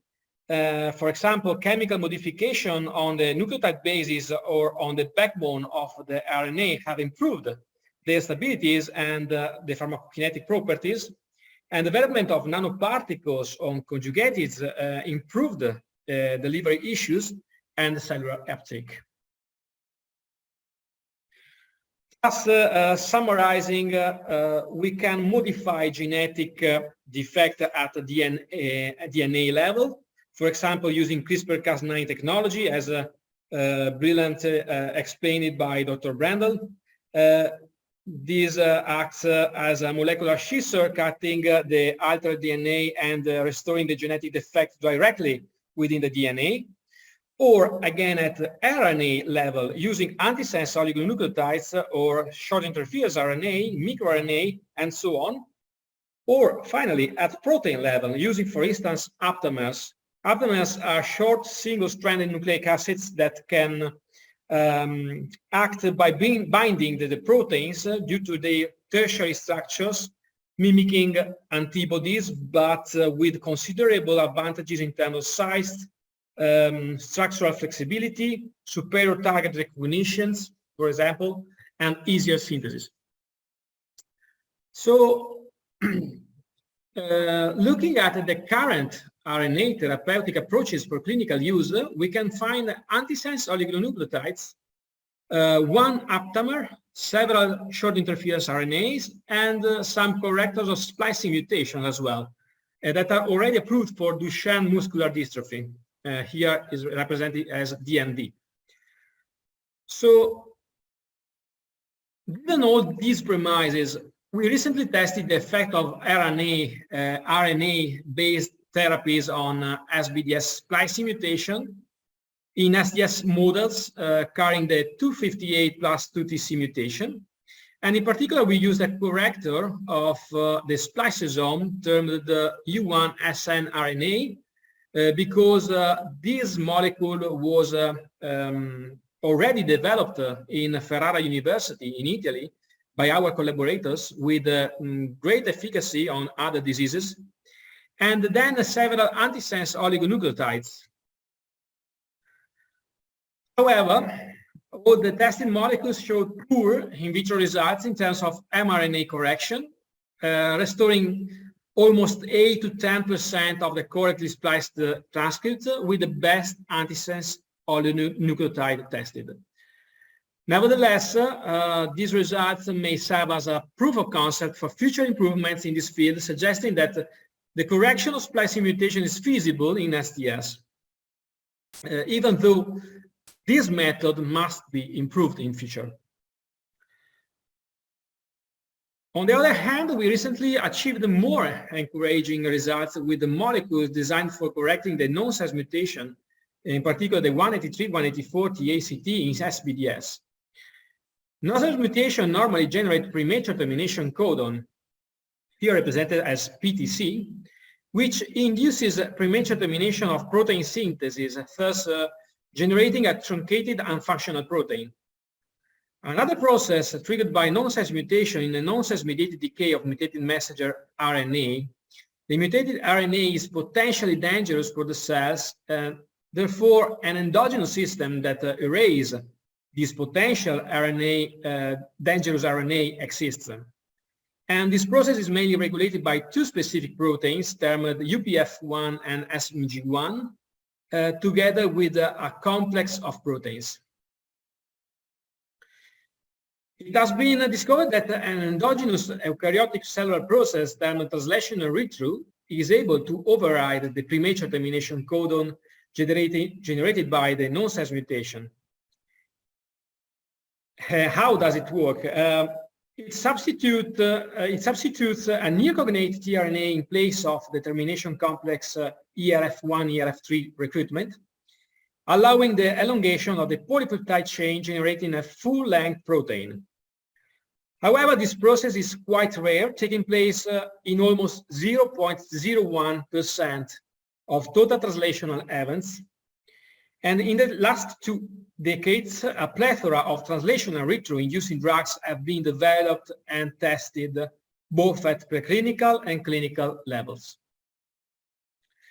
The nonsense mutation suppression is a therapeutic strategy consisting in improving the translational read-through or inhibiting the nonsense-mediated decay of mutated RNA. Translational read-through can be induced by inhibiting the termination of translational complex, such as using ataluren, a small molecule already approved in Europe for the clinical use in patients with Duchenne muscular dystrophy. Again, translational read-through can be induced by forcing the substitution of the termination translation complex with a neocognate tRNA, such as using geneticin or ELOX compounds. Or on the other hand, we can inhibit the nonsense-mediated decay of mutated RNA by inhibiting the UPF1 and SMG1 factors by administration of chemical compounds in such as the NMD14. We are currently testing the effect of ataluren, so the most promising compound, talking about this strategy, in a cohort of 3 SDS patients in Verona. Ataluren has been already tested in clinical trials for cystic fibrosis, Dravet syndrome, Duchenne muscular dystrophy, and the drug showed a very good safety profile in thousands of patients, including pediatric patients. The major limitation on the clinical development of ataluren remains its high variability in terms of clinical benefits. But the real-world data from patients with Duchenne muscular dystrophy show that it reduced the muscular fitness decline in these patients, also reducing loss of pulmonary function. So we hope that ataluren may be beneficial also for SDS patients, and results from our compassionate use program will be discussed in middle 2024. Then I am pleased to announce that the next meeting of the Severe Chronic Neutropenia International Registry will take place in Verona, my city, on 14-16 September 2023, with the support of Unit Inocron Action, in which I'm chair for the Young session, and the Italian Association of Shwachman-Diamond Patients. And remember that you are welcome to join us to this conference. Let me thank all the colleagues that are working with our group on the development of novel therapeutic options for SDS patients. I would like to really thank the Italian Shwachman-Diamond Association for supporting us and when possible also for collaborating with us in carrying out these projects. And finally, let me say that we need your support, not only budget support, but also emotional support from all the SDS community to carry out this challenging task. Thank you all for your attention. Thank you, Dr. Bezzerri. This was amazing. Any specific questions for Dr. Bezzerri at this time? Please type them in the chat. There was just some questions related about recording. So we are recording these presentations and they will be made available for registered users afterward, along with some additional resources that were referenced here. We can head over to the third talk in this series. I would like to share with you some insights from Dr. Ellen Warren about the world of ribosomes and how we may be able to overcome the SBDS defect with small molecules. Dr. Warren is not able to join us today in real time, but we have hosted him in the past at a webinar when we launched the mouse project. We are gonna share with you a recording of that relevant section. Dr. Warren is professor of hematology at Cambridge University Hospitals, UK, the NHS Foundation Trust clinical lead for bone marrow failure and myelodysplastic syndromes at Cambridge University Hospitals, and elected fellow at the Academy of Medical Sciences in 2005. His lab is focused on ribosome biology and the clinical impact of its defects. Ribosomes are universally conserved molecular machines that decode the messenger RNA to make proteins. Defects in the ribosome assembly process cause the ribosomopathies, a fascinating new group of human developmental disorders that perturb hematopoietic stem cell function and promote progression to bone marrow failure, myelodysplastic syndrome, and acute myeloid leukemia.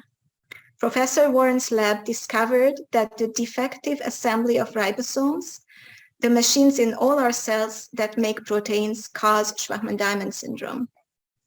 He's a key member of our medical and scientific advisory board and has been instrumental in informing many of our programs, including the most recent humanized mouse project. Jeff, if you could launch the video, please. Thanks very much for the opportunity to say a few words today. The SDS is caused by a defect in ribosome assembly. And what I wanted to illustrate here is that, so ribosomes are the machines that make all the protein in the cell, but they're made up of two subunits. So they're made up of a small subunit, the 40S, and the large ribosomal subunit, or 60S. And these two subunits have to come together to form these actively translating ribosomes. And the problem is that when, during maturation, as these particles are being assembled in the cells, they're coated with this factor. It's a protein factor which is called EIF6, which stands for eukaryotic initiation factor 6, and it sits on the interface of the large subunit. It's actually the surface that directly contacts the small subunit, so it's absolutely essential that this factor is removed to allow the two subunits to come together. And that's where SBDS comes in. So the protein that's predominantly mutated in Shwachman-Diamond syndrome cooperates with an enzyme with a GTPase is called EFL1. And the role of these two factors cooperate to catalyze the release of this EIF6 protein, and thereby license the entry of these large subunits into active translation. So the problem in SDS is that EIF6 is jammed on the surface of these 60S pre-60S maturing particles, and therefore they cannot enter into active translation. So you have an effective deficiency of actively translating ribosomes, and we can see this in cells from SDS patients. So they have a defect, or a profound defect, in global protein translation, so they can't make enough protein, particularly, and this is particularly important during development. So how did we figure this out? Because the SBS protein is so highly conserved, we actually studied yeast cells which were completely lacking the SBS protein. And what we found is that yeast cells develop mutations in this EIF6 protein which allow the EIF6 protein to be released even when you have deficiency of SBS or indeed EFL1. So mutations in EIF6 are able to bypass deficiency of SBS and rescue this ribosome assembly defect.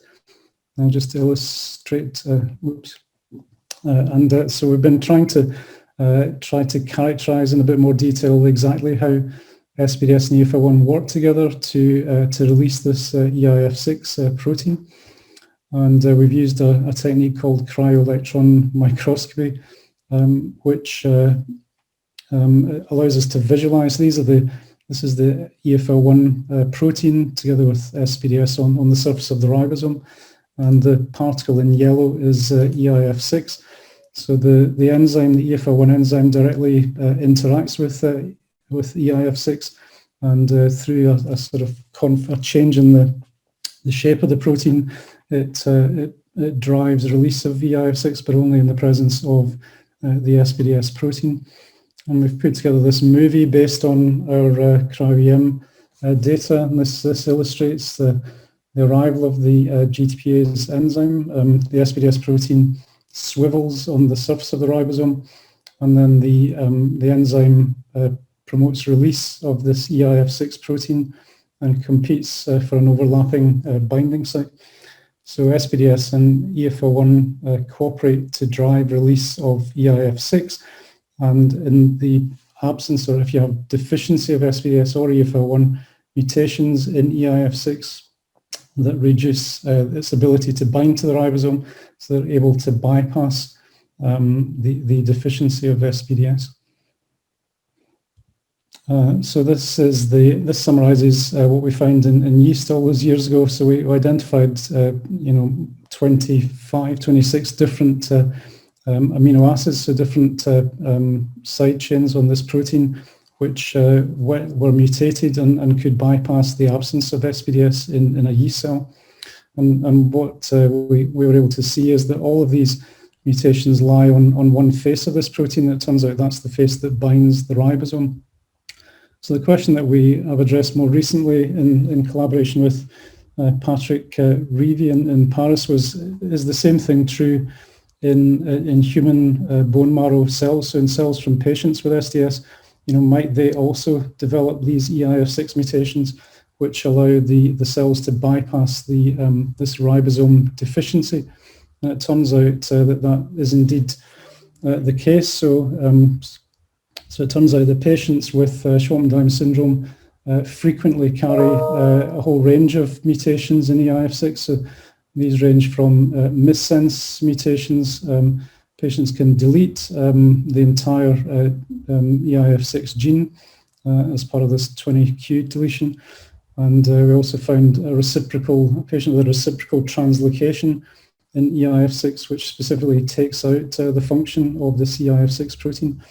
So it seems that either missense mutations or complete deletion of EIF6 is able to rescue the fitness defect of bone marrow cells with the germline SBS mutation. So we wanted to try to address the function of these mutations in a bit more detail. And to do that, we made a fly model. So we've had this fly for quite a few years, but we've only got around to reporting this now in the context of these human SBS, these human EIF6 mutations.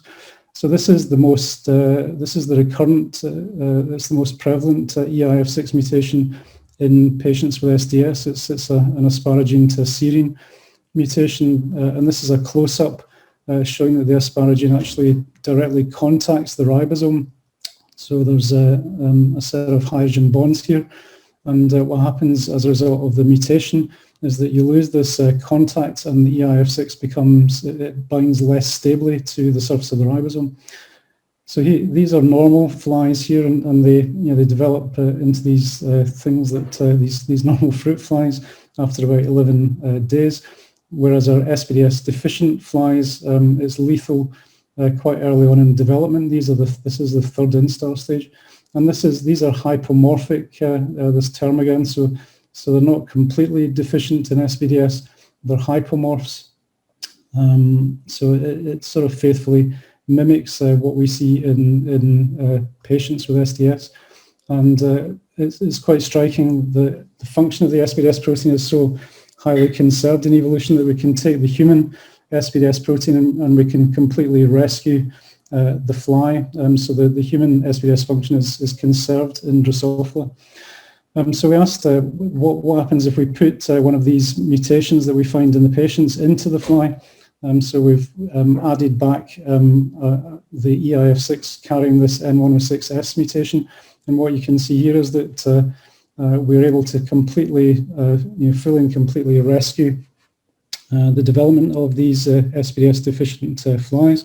So they grow normally, they're fertile, and a large proportion of these flies are born, and they live quite happily in the presence of this EIF6 mutation. So the principle here is that introducing a somatic mutation in this EIF6 gene can completely rescue a germline ribosome defect caused by SBS deficiency.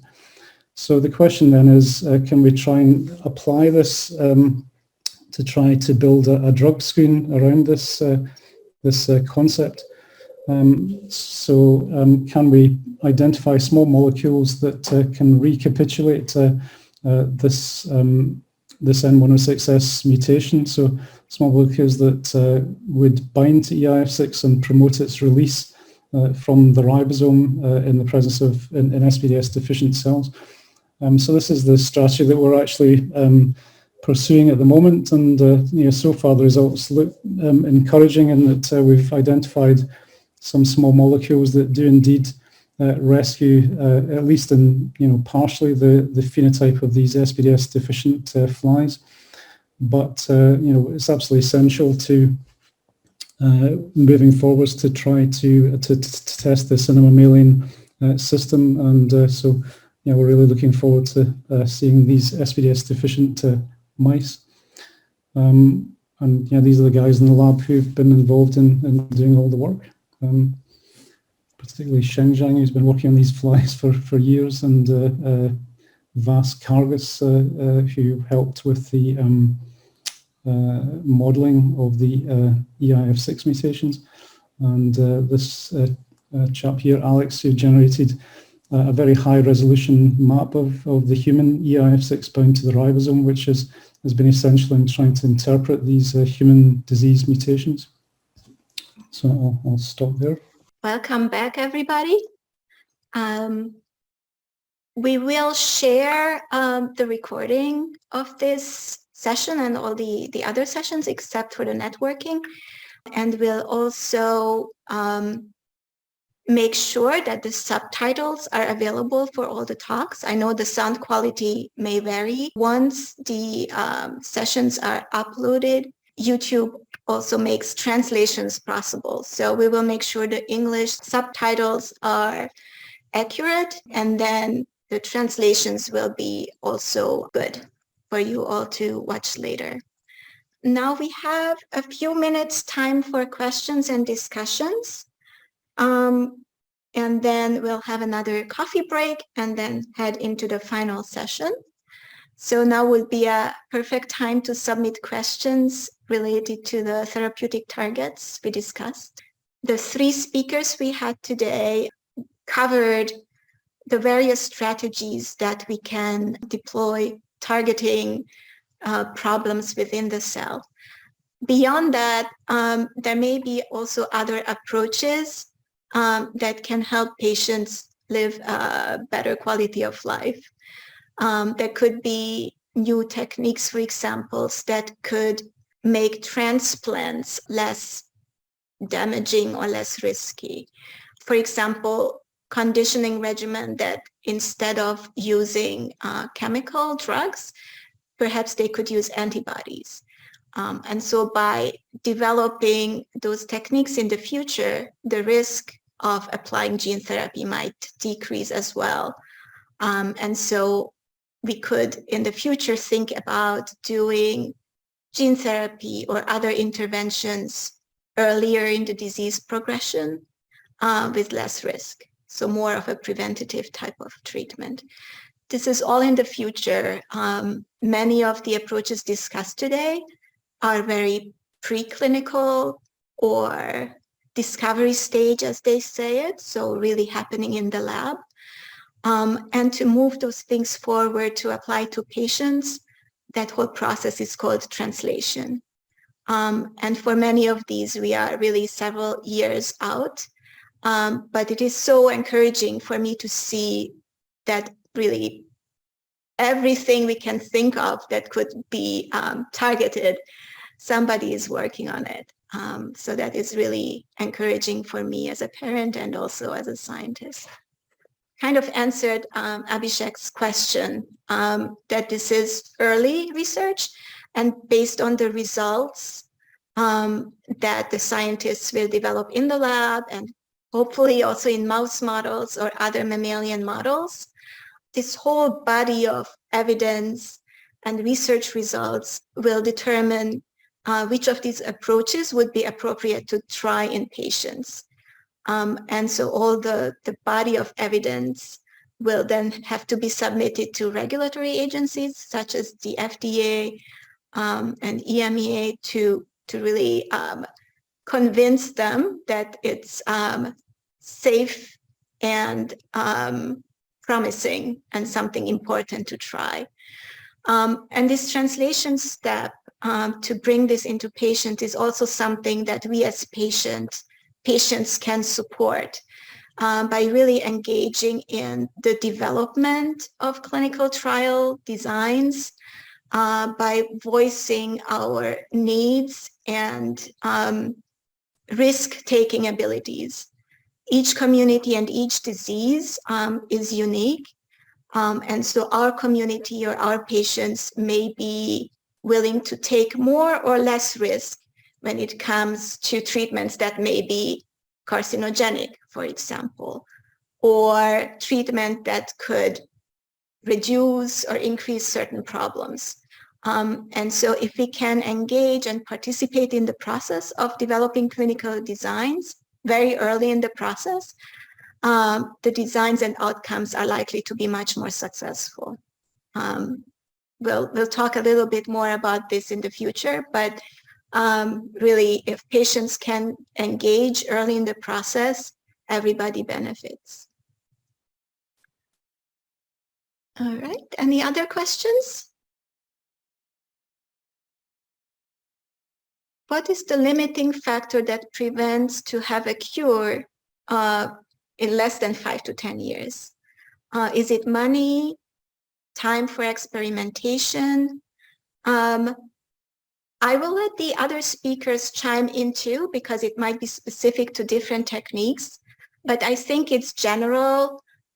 It's the research is slow and it has to be proven safe before it can be applied to patients. So that kind of work is usually done in mice or other mammals, and that is again slow and expensive. And then there's sometimes also technical limitations that not our community has to overcome, but the community as a whole. Like gene therapy would be a prime example. Many other diseases would benefit from the type of gene therapy we are seeking, and a lot of researchers are involved in that whole infrastructure and community. And so if another disease solves some technical challenges, we may benefit, and vice versa. If our community solves some technical issues, other communities are benefiting. So I think those are some of the reasons we can't expect any patient treatment in the next year or two. Valentino and Christian, I see you have momentarily come on screen. So maybe I'll hand it over to Valentino first. No? Okay, Christian then. Yeah, it's all of these factors. I think specifically in the case of SDS, for example, one of the complications is the lack of a really good mouse model which mimics the human disease, which means many insights cannot be gained from the model which is commonly used for preclinical research. So in this case, for example, it would be beneficial if for another therapy, for another disease, the principal features of base editing, for example, could be explored in a mouse model, and it could be proven safe, for example, and that could set a precedent and to accelerate the translation also for diseases where an appropriate preclinical test system is not available. So it's a mix of money, slow experiments, and difficult preclinical research to show efficacy and safety. I would like to respond to Dominique. What is the major limitation in developing a cure in 5 or 10 years? It depends. It depends on which kind of therapy we are developing, because our idea to develop Ataluren for Shwachman-Diamond is that it is not a new drug, but is a repurposing. So the repositioning of the drug is very faster compared to development of a new molecule. And it is not just a problem of money to develop a new molecule starting from zero, starting from the synthesis, from the chemistry, is that we have to follow the general recommendations of the FDA and European agency, and so we have to follow all the ITER, all the clinical issues and the phases. So starting from toxicology, then phase 1, phase 2, phase 3, and it is very time consuming, apart from money consuming, but time is a limiting factor. To follow up on the question of model systems, there is a need for SDS research for model systems of different kinds. The mouse model project we embarked on is trying to close that gap. The goal there is to recreate the genetic situation that we see in patients, which is kind of unique compared to many other diseases. The genetic situation is such that our patient's cells can make the right kind of SPDS protein, but not enough of it. So it's a special kind of mutation that causes it. It's called the splice site mutation, which the result of that mutation is that there's too few of those proteins made. And so this is the situation we are trying to model in the mouse model by using the exact mutation that the patients have. And the project is ongoing. There were some surprising findings that we found how the gene behaves in the mouse. And we have identified some strategies to address those challenges. So it's an ongoing project. Due to the learnings that we have made from that project, we are also launching a second type of mouse model development project. It's quite different in nature, but is looking to address the same need to really recapitulate the exact situation in the mouse that we see in humans. So that's that part. It's ongoing. We also launched a biobank, which is for cells, where patients can donate blood, and the Coriell Institute develops them into lymphoblastoid cell lines, so a certain type of cell line that can be used over and over and over again. And the reason we partnered with the Coriell Institute to make it really easy for researchers anywhere in the world to access those cell lines. they literally have a catalog on the website. People can search for SDS and then just order those cell lines and receive them. And it's very cost effective and fast. So that will also help with overcoming the shortcomings of some model systems, but really ultimately it would be really good to have a mouse model that's functioning. Unfortunately, it's biology. We can't predict everything, how it will behave, but it's a high priority project for us. All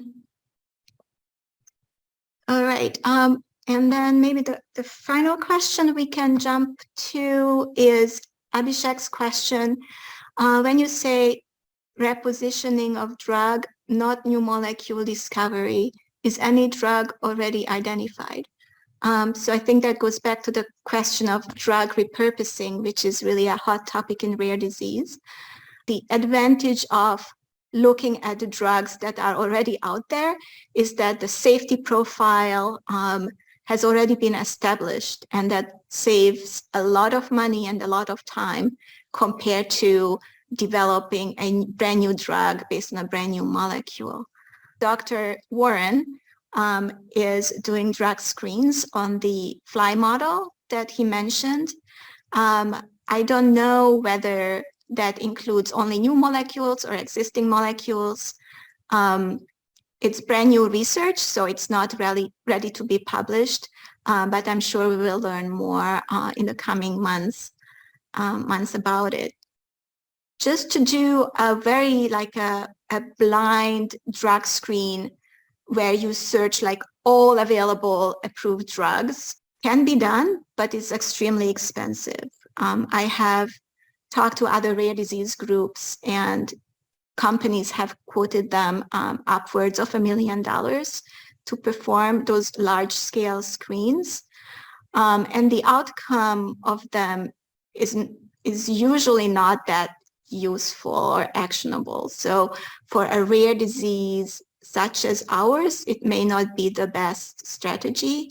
However, the more targeted approach to drug screening, such as Dr. Warren's work, where you already have some idea of what kind of molecule you might be looking for and what the results of the screening should be, is probably much more cost effective and more promising to yield results in a shorter period of time.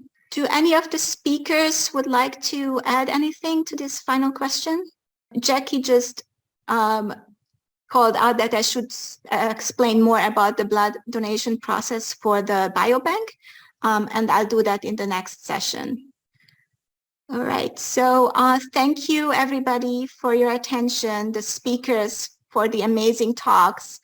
Thank you so much for talking to us and the patients. The next session will start at 2 o'clock, which is in 5 minutes. Looking forward to seeing you.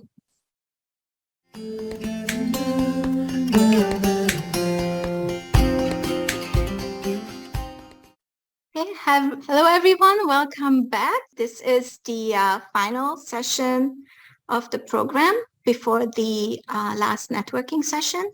The topic here is the data and the patient voice and how we can have a positive impact on therapy development.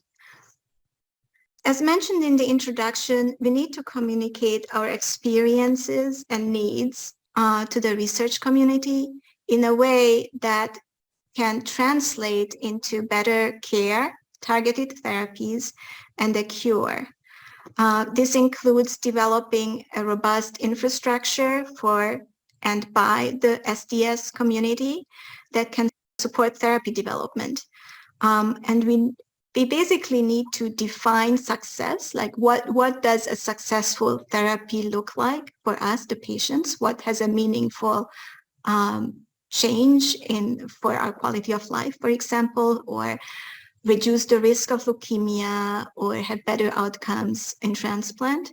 So we need to define success to define SDS. That's the theme here. And doing so by building bridges between the various stakeholders. So we developed 2 projects to address some of these needs. So one of our programs is an invitation to both scientists, researchers, doctors, so the professional community and the patient community to build a network. To join the network, all you need to do is click on join on top of our website, and it will take you to this screen, and there is a survey on the bottom. Okay, so it will ask you questions about how you're connected to SDS, who in your family has SDS, what are your needs in terms of services we can provide, and how you would like to contribute, for example, volunteering in some capacity. So this survey takes about 20 to 30 minutes to fill out. And there is a very similar survey available to researchers as well. It asks more about how many patients, if any, they see, or if they're researchers, what are their needs for research tools, for example. And the goal of this network is really to build bridges and be able to identify and prioritize research questions. And if we do this together, identifying the open and important research questions and prioritizing them, we can all work together to raise funding for the necessary work, distribute the information that we learn, identify the best experts that can address those questions, and really have a much more effective and efficient research infrastructure going forward. This is one of the ways in which we are addressing this need. Feel free to check it out after the meeting. So this, again, to summarize, this program is focused on systematically capturing the insights, unmet needs, and preferences of patients and caregivers, the knowledge and expertise of subject matter experts and any other healthcare provider who sees SDS patients, and bring these 2 groups together to build synergy. The other program we are developing, and this is brand new, never announced before, so you are the first audience to hear about it, is our SDS GPS program. GPS stands for Global Patient Survey and Collaboration Platform or program. And with this program, again, we are addressing some unmet needs. And we just got IRB approval for it, so that's why it hasn't been announced yet. So the primary goal for this program is to accelerate therapies and cures, period. That is our main mission at the SDS Alliance. We will focus on information entered by you, the patients and families themselves, through surveys. And this is called patient-reported data. The platform and surveys meet the highest scientific requirements and standards to be able to be used for research and regulatory submissions. In other words, instead of just suffering in silence or venting our misery in a support group, we will translate our experiences into data that can be used for research to make it actionable. We will also continue to work on collaboration with other data holders and stakeholders. For example, we wholeheartedly support all other data collection efforts, such as clinical registries, like the SDS registry in the US, or the Italian SDS registry, or the French registry. All of them, really, the more research, the better. We will continue to strongly encourage the patient community to participate in all available research efforts, such as the ones I mentioned and all the other ones. We have a section on our website that lists all the registries out there that accept SDS patients. And again, I can share those resources after the meeting. In addition, we will inform all eligible participants in our GPS program of ongoing clinical trials or open clinical trials that are appropriate for them. This requires patients to opt in to being informed. So make sure you check the checkbox in the consent form that will be presented to you when you enroll. We will not only advocate for data sharing, but have already built it into the fabric of our program. And we have sought out several practical solutions for solving challenges, specifically addressing privacy regulations and addressing challenges with data harmonization or alignment. A simple example for such a challenge would be different registries collecting the date of birth information in different formats, right? It could be months spelled out and then the number for the date and year. It could be in different orders. It could be just numbered. It could be slashes or hashes. So it's the same information, but if we just throw them all into a bucket together, we can't really compare or use them together. So in order to make those information from different data sources really compatible, data experts have to take a look at the data and clean it and adjust it in a way that the data stays true but becomes compatible. And this is where our next speaker comes in. I will introduce him in just a moment. I just wanted to say about the SDS GPS program that it is going to be ready for beta testing very soon. So if any of you are interested in a deep dive and really try it out and look for things that could be improved, please email us and we can talk about whether you could be a participant in the beta testing. If not, this whole program will probably go live later this summer. So stay tuned. And without further ado, let me introduce Dr. Alexandre Betourne. He is the Executive Director for Rare Disease Cure Accelerator Data and Analytics Platform Initiative, or RDCA-DAP for short, and previously served as its Scientific Director. Dr. Betourne works with the RDCA-DAP team to expand its reach into new disease areas, accessing new data, and enhancing Critical Path Institute's relationship within the rare disease community. He holds a PhD and a PharmD from the University of Toulouse in France, has 3 patents, and has written multiple papers that intersect with several different rare disease areas. Before joining CPath, that's the Critical Path Institute, he led a team of senior US scientists, CMC, and regulatory consultants at a small company developing therapies for ALS.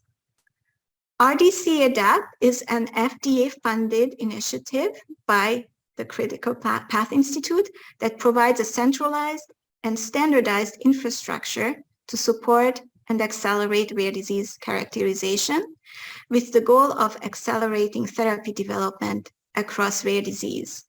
This platform is made possible through a collaborative grant from the FDA. RDCA-DAP promotes the sharing of existing patient-level data and encourages the standardization of new data collection. By integrating such data in a regulatory-grade format suitable for analytics, RDCA-DAP accelerates the understanding of disease progression, including sources of variability to optimize the characterization of subpopulations, clinical outcome measures, and biomarkers. So those are things that I refer to as defining success. So basically be able to tell if a new therapy or drug works, whether it is likely to improve our quality of life. We need stuff to measure, and those are called biomarkers and outcome measures. And facilitates the development of mathematical models of disease and innovative clinical trial designs. RDCA-DAP is positioned to generate solutions for drug development bottlenecks As such, the utility of patient-level data is maximized, and data may be used to develop tools that will be accessible to the community in order to optimize and accelerate drug development across rare disease. Dr. Betourne, the floor is yours. Thank you, Esther, for the introduction. Can you hear me okay? Yes. All right. Hey, everyone. Very pleased to be presenting to you today our program for rare disease at the Critical Path Institute. So our program is the Rare Disease Cures Accelerator Data and Analytics Platform. A few words on the Critical Path Institute. If you do not know us, we are a nonprofit. We've been here since 2005. And really the core of what we do is act in the pre-competitive space to develop what we call solutions for disease. So in our world, a solution is anything that will help an unmet need, help address a bottleneck in drug development, basically anything that's going to help drug developers advance new therapies for patients without developing drug ourselves. And really the way we work is through a neutral convener approach, where we build the logistic infrastructure, the legal, the scientific background, and the regulatory background to bring all the stakeholders from a disease space at the table to discuss what are the unmet needs of a disease, what is the data landscape, and what data have been collected, and can we leverage that data to inform solutions for that particular disease space. So usually we bring a public-private partnership that we call a consortium that will have industry, foundations, clinicians, usually an FDA liaison at the table with us to discuss and do the work that I just mentioned. Very briefly, the core area of the work that we do is really surrounding data, usually using data that have been collected. Also, we do have some more prospective projects such as digital health technologies and some projects that may be tied to data collection, but we usually don't collect data ourselves. But we are experts in data management and standards. We're experts in quantitative modeling and analytics. We have a strong expertise in biomarkers and clinical outcome assessment, and also a regulatory science team, so that we can leverage the data and develop solutions to help accelerate drug development and potentially bring these solutions to a regulatory pathway and potentially a regulatory approval. At the moment, we have about 30 different programs, all listed here. Most of these programs are going to be this public-private partnership for a specific disease, such as the Critical Path for Alzheimer's disease or Parkinson's disease. We also have a number of public-private partnerships for rare disease, including Huntington, sickle cell disease, or a consortium for rare ataxias, a newly created consortium for rare neurodegenerative disorders, and two new consortia about to be launched, one for alpha-1 antitrypsin deficiency, and the other one for lysosomal storage disorder. We also have consortiums that are not disease-specific, but are going to be solution-specific, which means developing a particular type of solution that will potentially inform any multi-disease space. That's, for example, our consortium for PROs. We also have a consortium for electronic clinical outcome assessments for rare disease. And then the rare disease program, or RDCA-DAP, that I work for, it's a little different, and I'll get back to that. Just briefly, as I mentioned, some of the work that we do is when there is a path for it, we're going to try to get regulatory endorsement. And so TPATH overall has had quite a good number of successes getting qualifications or letter of support and regulatory endorsements, both from FDA but also EMA, and we also work with the Japanese authorities. For just to name a recent one in rare disease, we got a positive qualification opinion for a trial simulation tool for Duchenne muscular dystrophy from EMA. Now, getting back to my program, so I'm saying program because this is not a public-private partnership. It is a program that's entirely funded by FDA and done in collaboration with NORD. So at the moment, we have a steering committee that only includes FDA, us, and NORD. and industry is not involved, although this is changing, and I'll tell you in a minute where industry is going to play in with the RDCA-DAP program. Really, the goal of the program was at CPAF and through a discussion with FDA for us to have a place for all rare disease, to act as a neutral and independent data collaboration and analytics hub that may be able to help any rare disease. The idea is, as you all know, there's so many rare disease, and many rare disease we may not have enough yet to have a full-on consortium. So the idea of the program was to be there to potentially help and try to create solutions for additional rare disease space where there's too much scarcity of data or not enough effort yet, and really be that neutral hub that could help potentially new rare disease space. So it is both a program and a platform.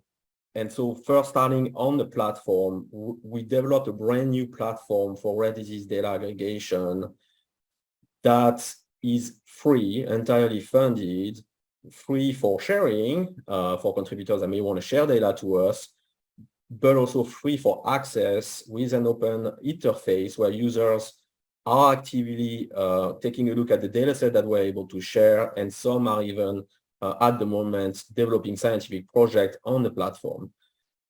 So the platform has been built potentially to accept any data type from any sources. And we do have data from industry, registries, academics, and others. And at the moment, mostly what we have is patient-level data, so clinical data from trials, registry, natural history studies. We have data from a digital app. We are at the moment working on imaging projects, and we're going to address any other data types in the future. We also have ongoing EHR projects. When someone wants to share data to RDCA-DAP, it's done through a legal agreement called the Data Contribution Agreement. Without going into too many details, we ask that the data is de-identified prior to sharing, obtained with patient consent. Usually, if that's okay, then we're going to be able to integrate the data into the platform and potentially open the data to external users. Each dataset contributor is going to tell us if they want to allow us to share back that data to external users or not, and how they want to review to proceed. When we get the data in, it's really a very involved effort of data curation, and CPAF is an expert in data standards. Our team is going to integrate the data set, clean up, standardize the data, and convert the data into the platform data model, which is based in OMOP, for different reasons. The first one is to facilitate exchange of data with hospital and EHR, potentially, but also to allow us to deploy an ontology system that we developed for the platform. So I'm not going to get too technical, and frankly, I can't. I'm not a data scientist, but really the idea is that, yes, you can potentially access multiple data sets for one given disease, but the platform technology is really here to create more innovation. And so all the data is created into the same model, and that model is there so that we can create more ways to analyze and discover data and really create innovation. So it's not just a simple repository, it's way more than that. Once the data has been successfully integrated into the platform, we're going to open up that data through the public interface, where you'll be able to potentially discover the data set. So this is the landing page. I urge you, if you're interested, to take a look by yourself. As I said, it's free. You can create a login. You need to create a login. We're just going to make sure you're a real person. And then you'll be able to scroll through the data, the current database of the platform. So you have many ways of entries, and the landing page tells you more about the program. We're making a strong effort of visibility so that you can find the data and really understand for each data set what is the content of the data set. So we're making all the data dictionaries for all the data sets available to users, so really you can understand the endpoint content of each data set. If you are interested in accessing patient-level data, you need to make a request. And this is what you're going to see on the platform. Basically, we're asking for scientific plans. Who is the PI? Who's going to work on the data? what is the scientific plan, what are the publication or results, intents. So really simple information, and then that's being sent back to us, and we're going to make the determination on whether we open access to the data or not. If you get access, you will have a workspace, so everything is online, on secured and private workspace, where we are going to make the patient level data available for the scientists that asked. So there are multiple tabs on the workspaces. You have a virtual tab to run a virtual machine. You have an R console, Jupyter, Python notebook to develop your algorithm. You can bring your own algorithm to the workspace. You can bring your own data to the workspace. But you also have built-in analytical tools. So these are displayed on the right in the green icons. Fairly simple statistical and visualization tool. And it's very intuitive. So once you select a few columns in your data set, the system is going to give you suggestions. And then by a single click, you can run here, for example, standard ANOVA with the result output, and all the coding behind all the tools are available so that you can take a look at what we developed. So these are simples, but we're working on new tools to create innovation. For example, a cohort builder that's going to be launched this year, where you'll be able to create virtual cohort of patients and potentially interrogate the entire database and ask, without even accessing patient level data, what are the demographics, or for example, saying, want to take a look at male above 25 and how many of these males were collected for a particular endpoint. This is just an example of the innovation we are continuing to create for the platform. Currently, we have above 30 different rare diseases with at least one data set. So these are, as I mentioned, data from industry, placebo arms from industry, data from registries, natural history studies. We have some areas of concentration with an accumulation of data in neuromuscular disorders and an accumulation of data highlighted in blue in neurodevelopmental disorders with seizures, but a number of data sets for a number of different rare diseases. It is an intensive effort of outreach and convincing of all the stakeholders to share more data to the platform that I always do. So the program part is really, so what? Well, this is what we do at CPATH, transform data into actionable knowledge and solutions.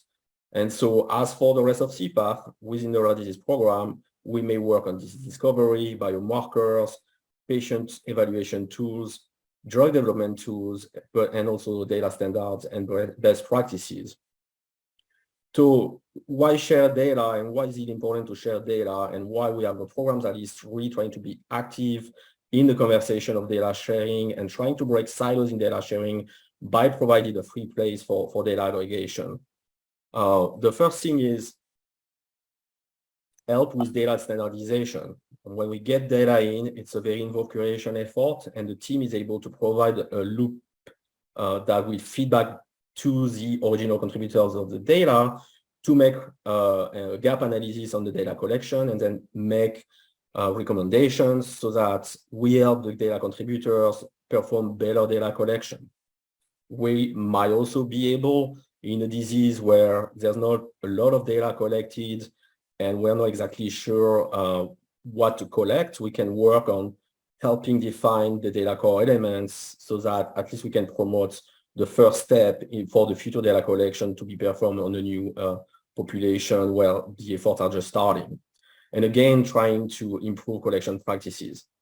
The other step is data aggregation. Like the idea here is kind of obvious, trying to break the silos where you have people collecting data in scattered effort around the world where they don't talk to each other.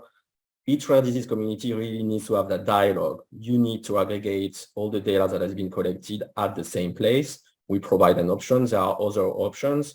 If you share data to us, the ownership is not changed, and we're trying to build bridges with other platforms. So it is not an issue for me, as long as you think about as a community on data aggregation and where to aggregate your data.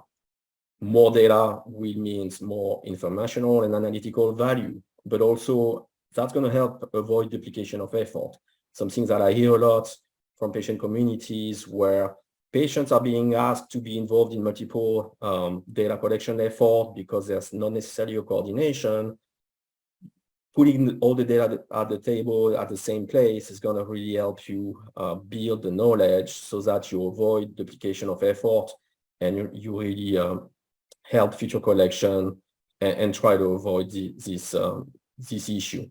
And then for the knowledge, data analytical, it's going to help improve knowledge on the disease, understand disease progression, patient variability in disease progression, better understand endpoints, measures and biomarker, and potentially develop new measures to better track patients and different subcategories of patients using that work. And also what we do at CPAF is develop drug development tools to help clinicians in their work, such as a patient certification app or a clinical trial simulation tool. What I'm developing at the moment is task forces under RDCA-DAP to try to build these solutions that I just spoke about for a new rare disease space where there's not a consortium at CPAF. So one group that you may have heard about is the FAICD for Friedreich ataxia integrated clinical database. It is a very successful effort. We have the biggest database in the world right now for Friedreich, a collaboration with FAIR, the US Foundation, and IFAX, the European Foundation. Tons of work have been done, and at the moment we're focusing on advancing disease progression modeling to go toward a clinical trial simulation tool to help clinicians in the design of clinical trial for the disease. I'm developing new groups. One is for a rare neurodegenerative disorder called progressive supranuclear palsy. I'm talked about bringing industry. Well, this is through the task force. What I want for the future task force of RDCA-DAP is to have at least a foundation and industry at the table with me to discuss what is a critical unmet need that needs to be addressed first, define that one need or deliverable, and work together to advance it, bringing industry, us at the table, and the foundation, and I will make the connectivity to FDA through the steering committee, FDA steering committee of RDCA-DAP.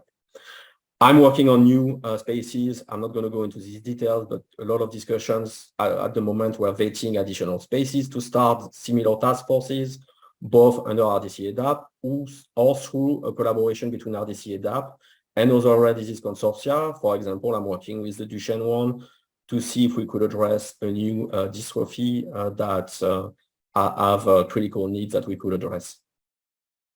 So we are collaborative, both internally with all the rare disease activities at CPAP, but also externally.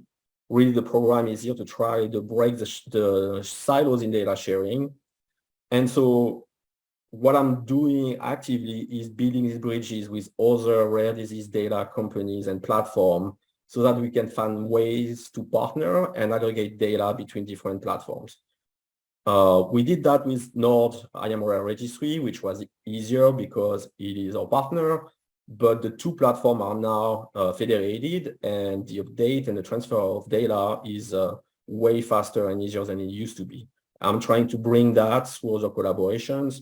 One includes an ongoing collaboration with Global Genes Rare X in rare epilepsies, where we are working toward finding means to aggregate data between the two partners.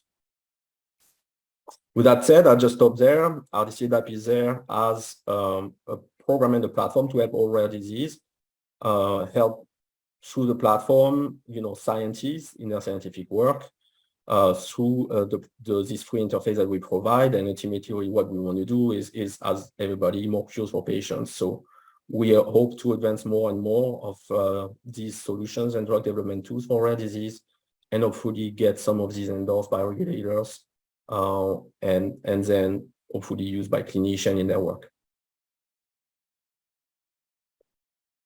Thank you. Thank you, Dr. Betourne. This is really inspiring, and there's so much hope in that really complicated data world. I'm just so hopeful that so much help is available to help our efforts and so many other rare disease groups' efforts. Now I'm opening up the floor to questions directly for Dr. Betourne or to the two programs that we are launching that I mentioned.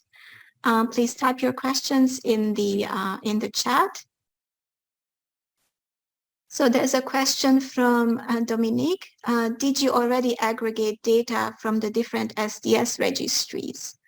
The answer is no, but really our efforts is around making that possible and likely.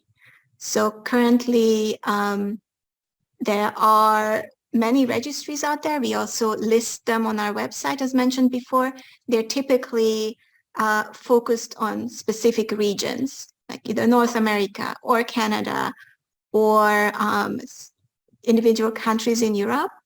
And they have not been created with the goal of sharing, and the regulatory environment, data privacy laws are also not making it any easier than it already is. But I think programs like the RDCA-DAP and some other efforts in Europe and elsewhere have identified this as really a bottleneck and a critical problem in rare disease research. And so I'm hopeful that these solutions will work for us and will make it easy enough for the registries to just say yes and participate. It really takes a lot of work, effort, and know-how to make data sharing possible, and individual registries may not have the resources and expertise to do it on their own. So again, building bridges and collaborations, I think, is the way to go. It's never too early and never too late to start the conversation. As you said, it's a complicated discussion. At CPAF, we have a lot of data shared to us. It is a little easier when we have a program with a solution in development, like a consortium where we're saying, we're going to help you with that piece and that piece. That really helps industry share data to us, for example.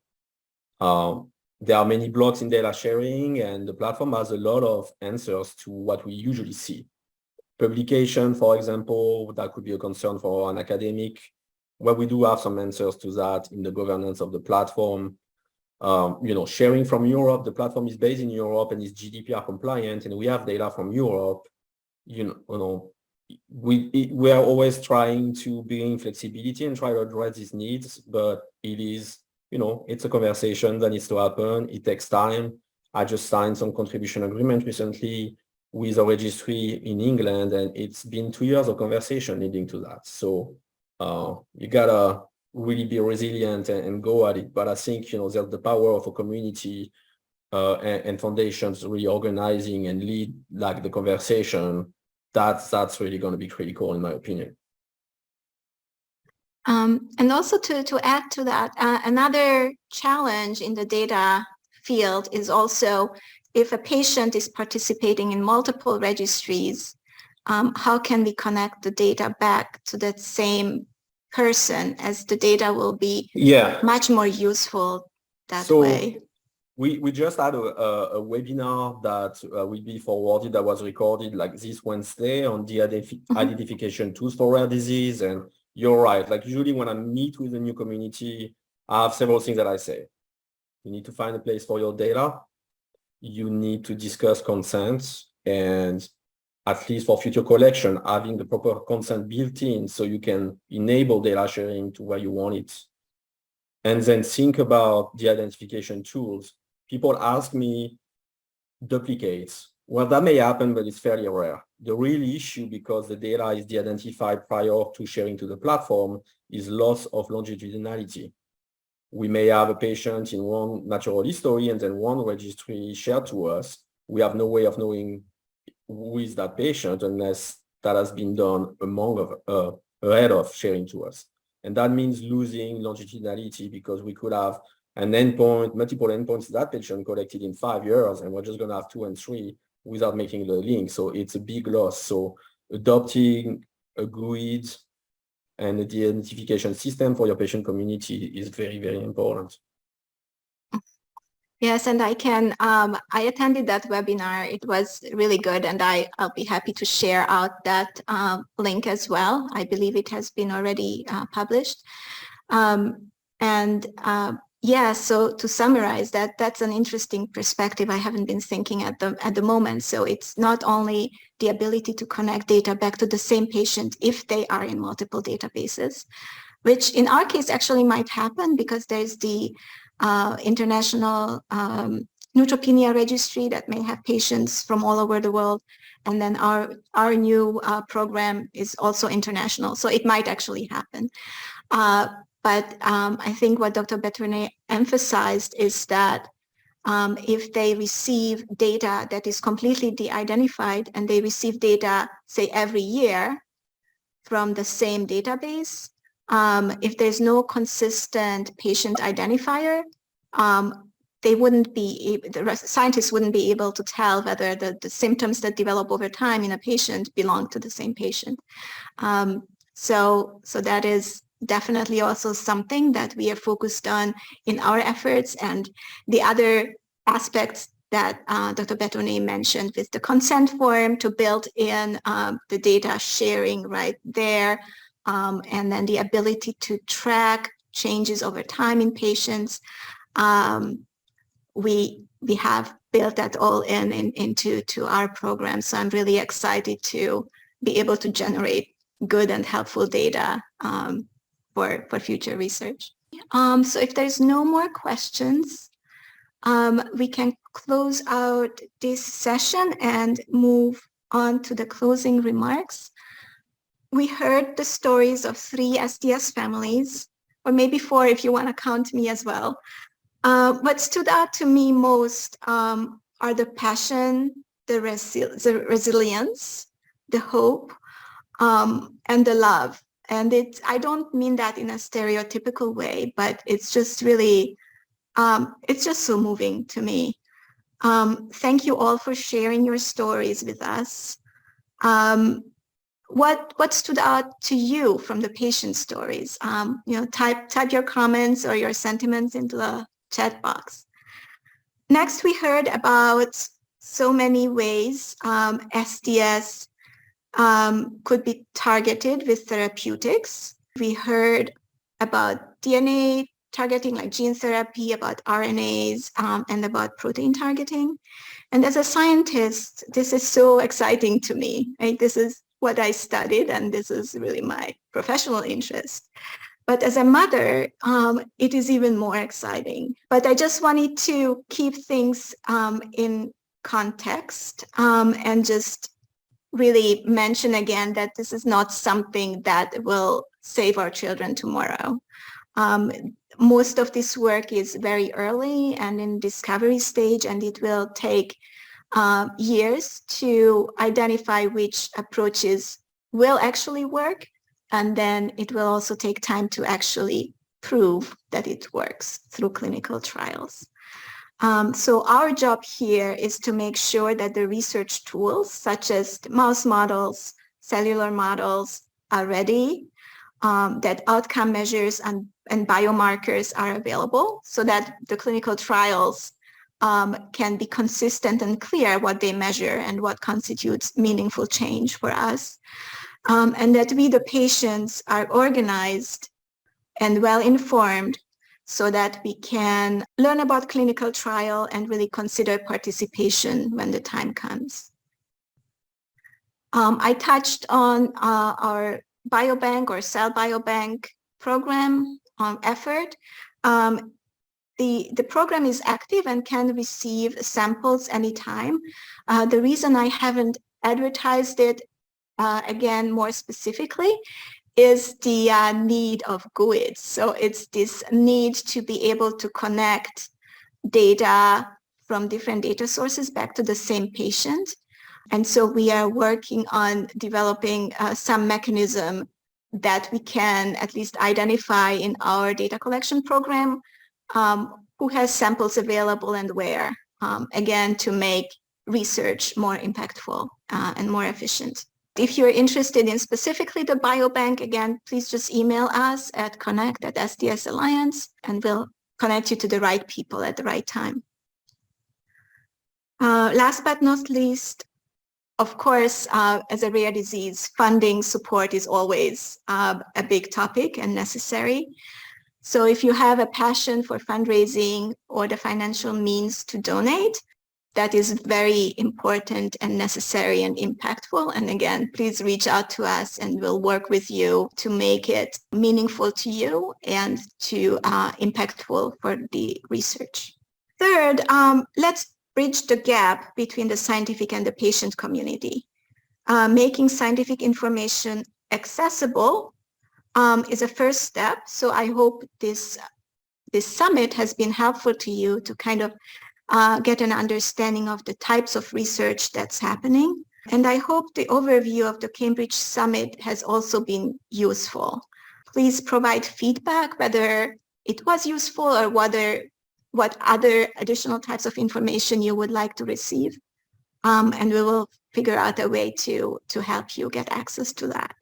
Having patients at the table at every step of therapy development, be joining focus groups, clinical trial design discussions, or participate in the development of outcome measures and biomarkers. Basically building bridges, bringing our voice and experience to the table in a way that can accelerate research and contribute to the path to a cure. Connecting the dots. The SDS GPS program is one way in which we can connect the dots. We can connect the dots between different data sets, between patients and researchers. And the data can be used to define success, to define SDS. Define success, again, is to be able to identify what type of changes through a drug or therapy are meaningful to us. It's not only critical for us that the treatments are actually helping, but it is also a requirement to prove to the FDA before they will consider approving a treatment.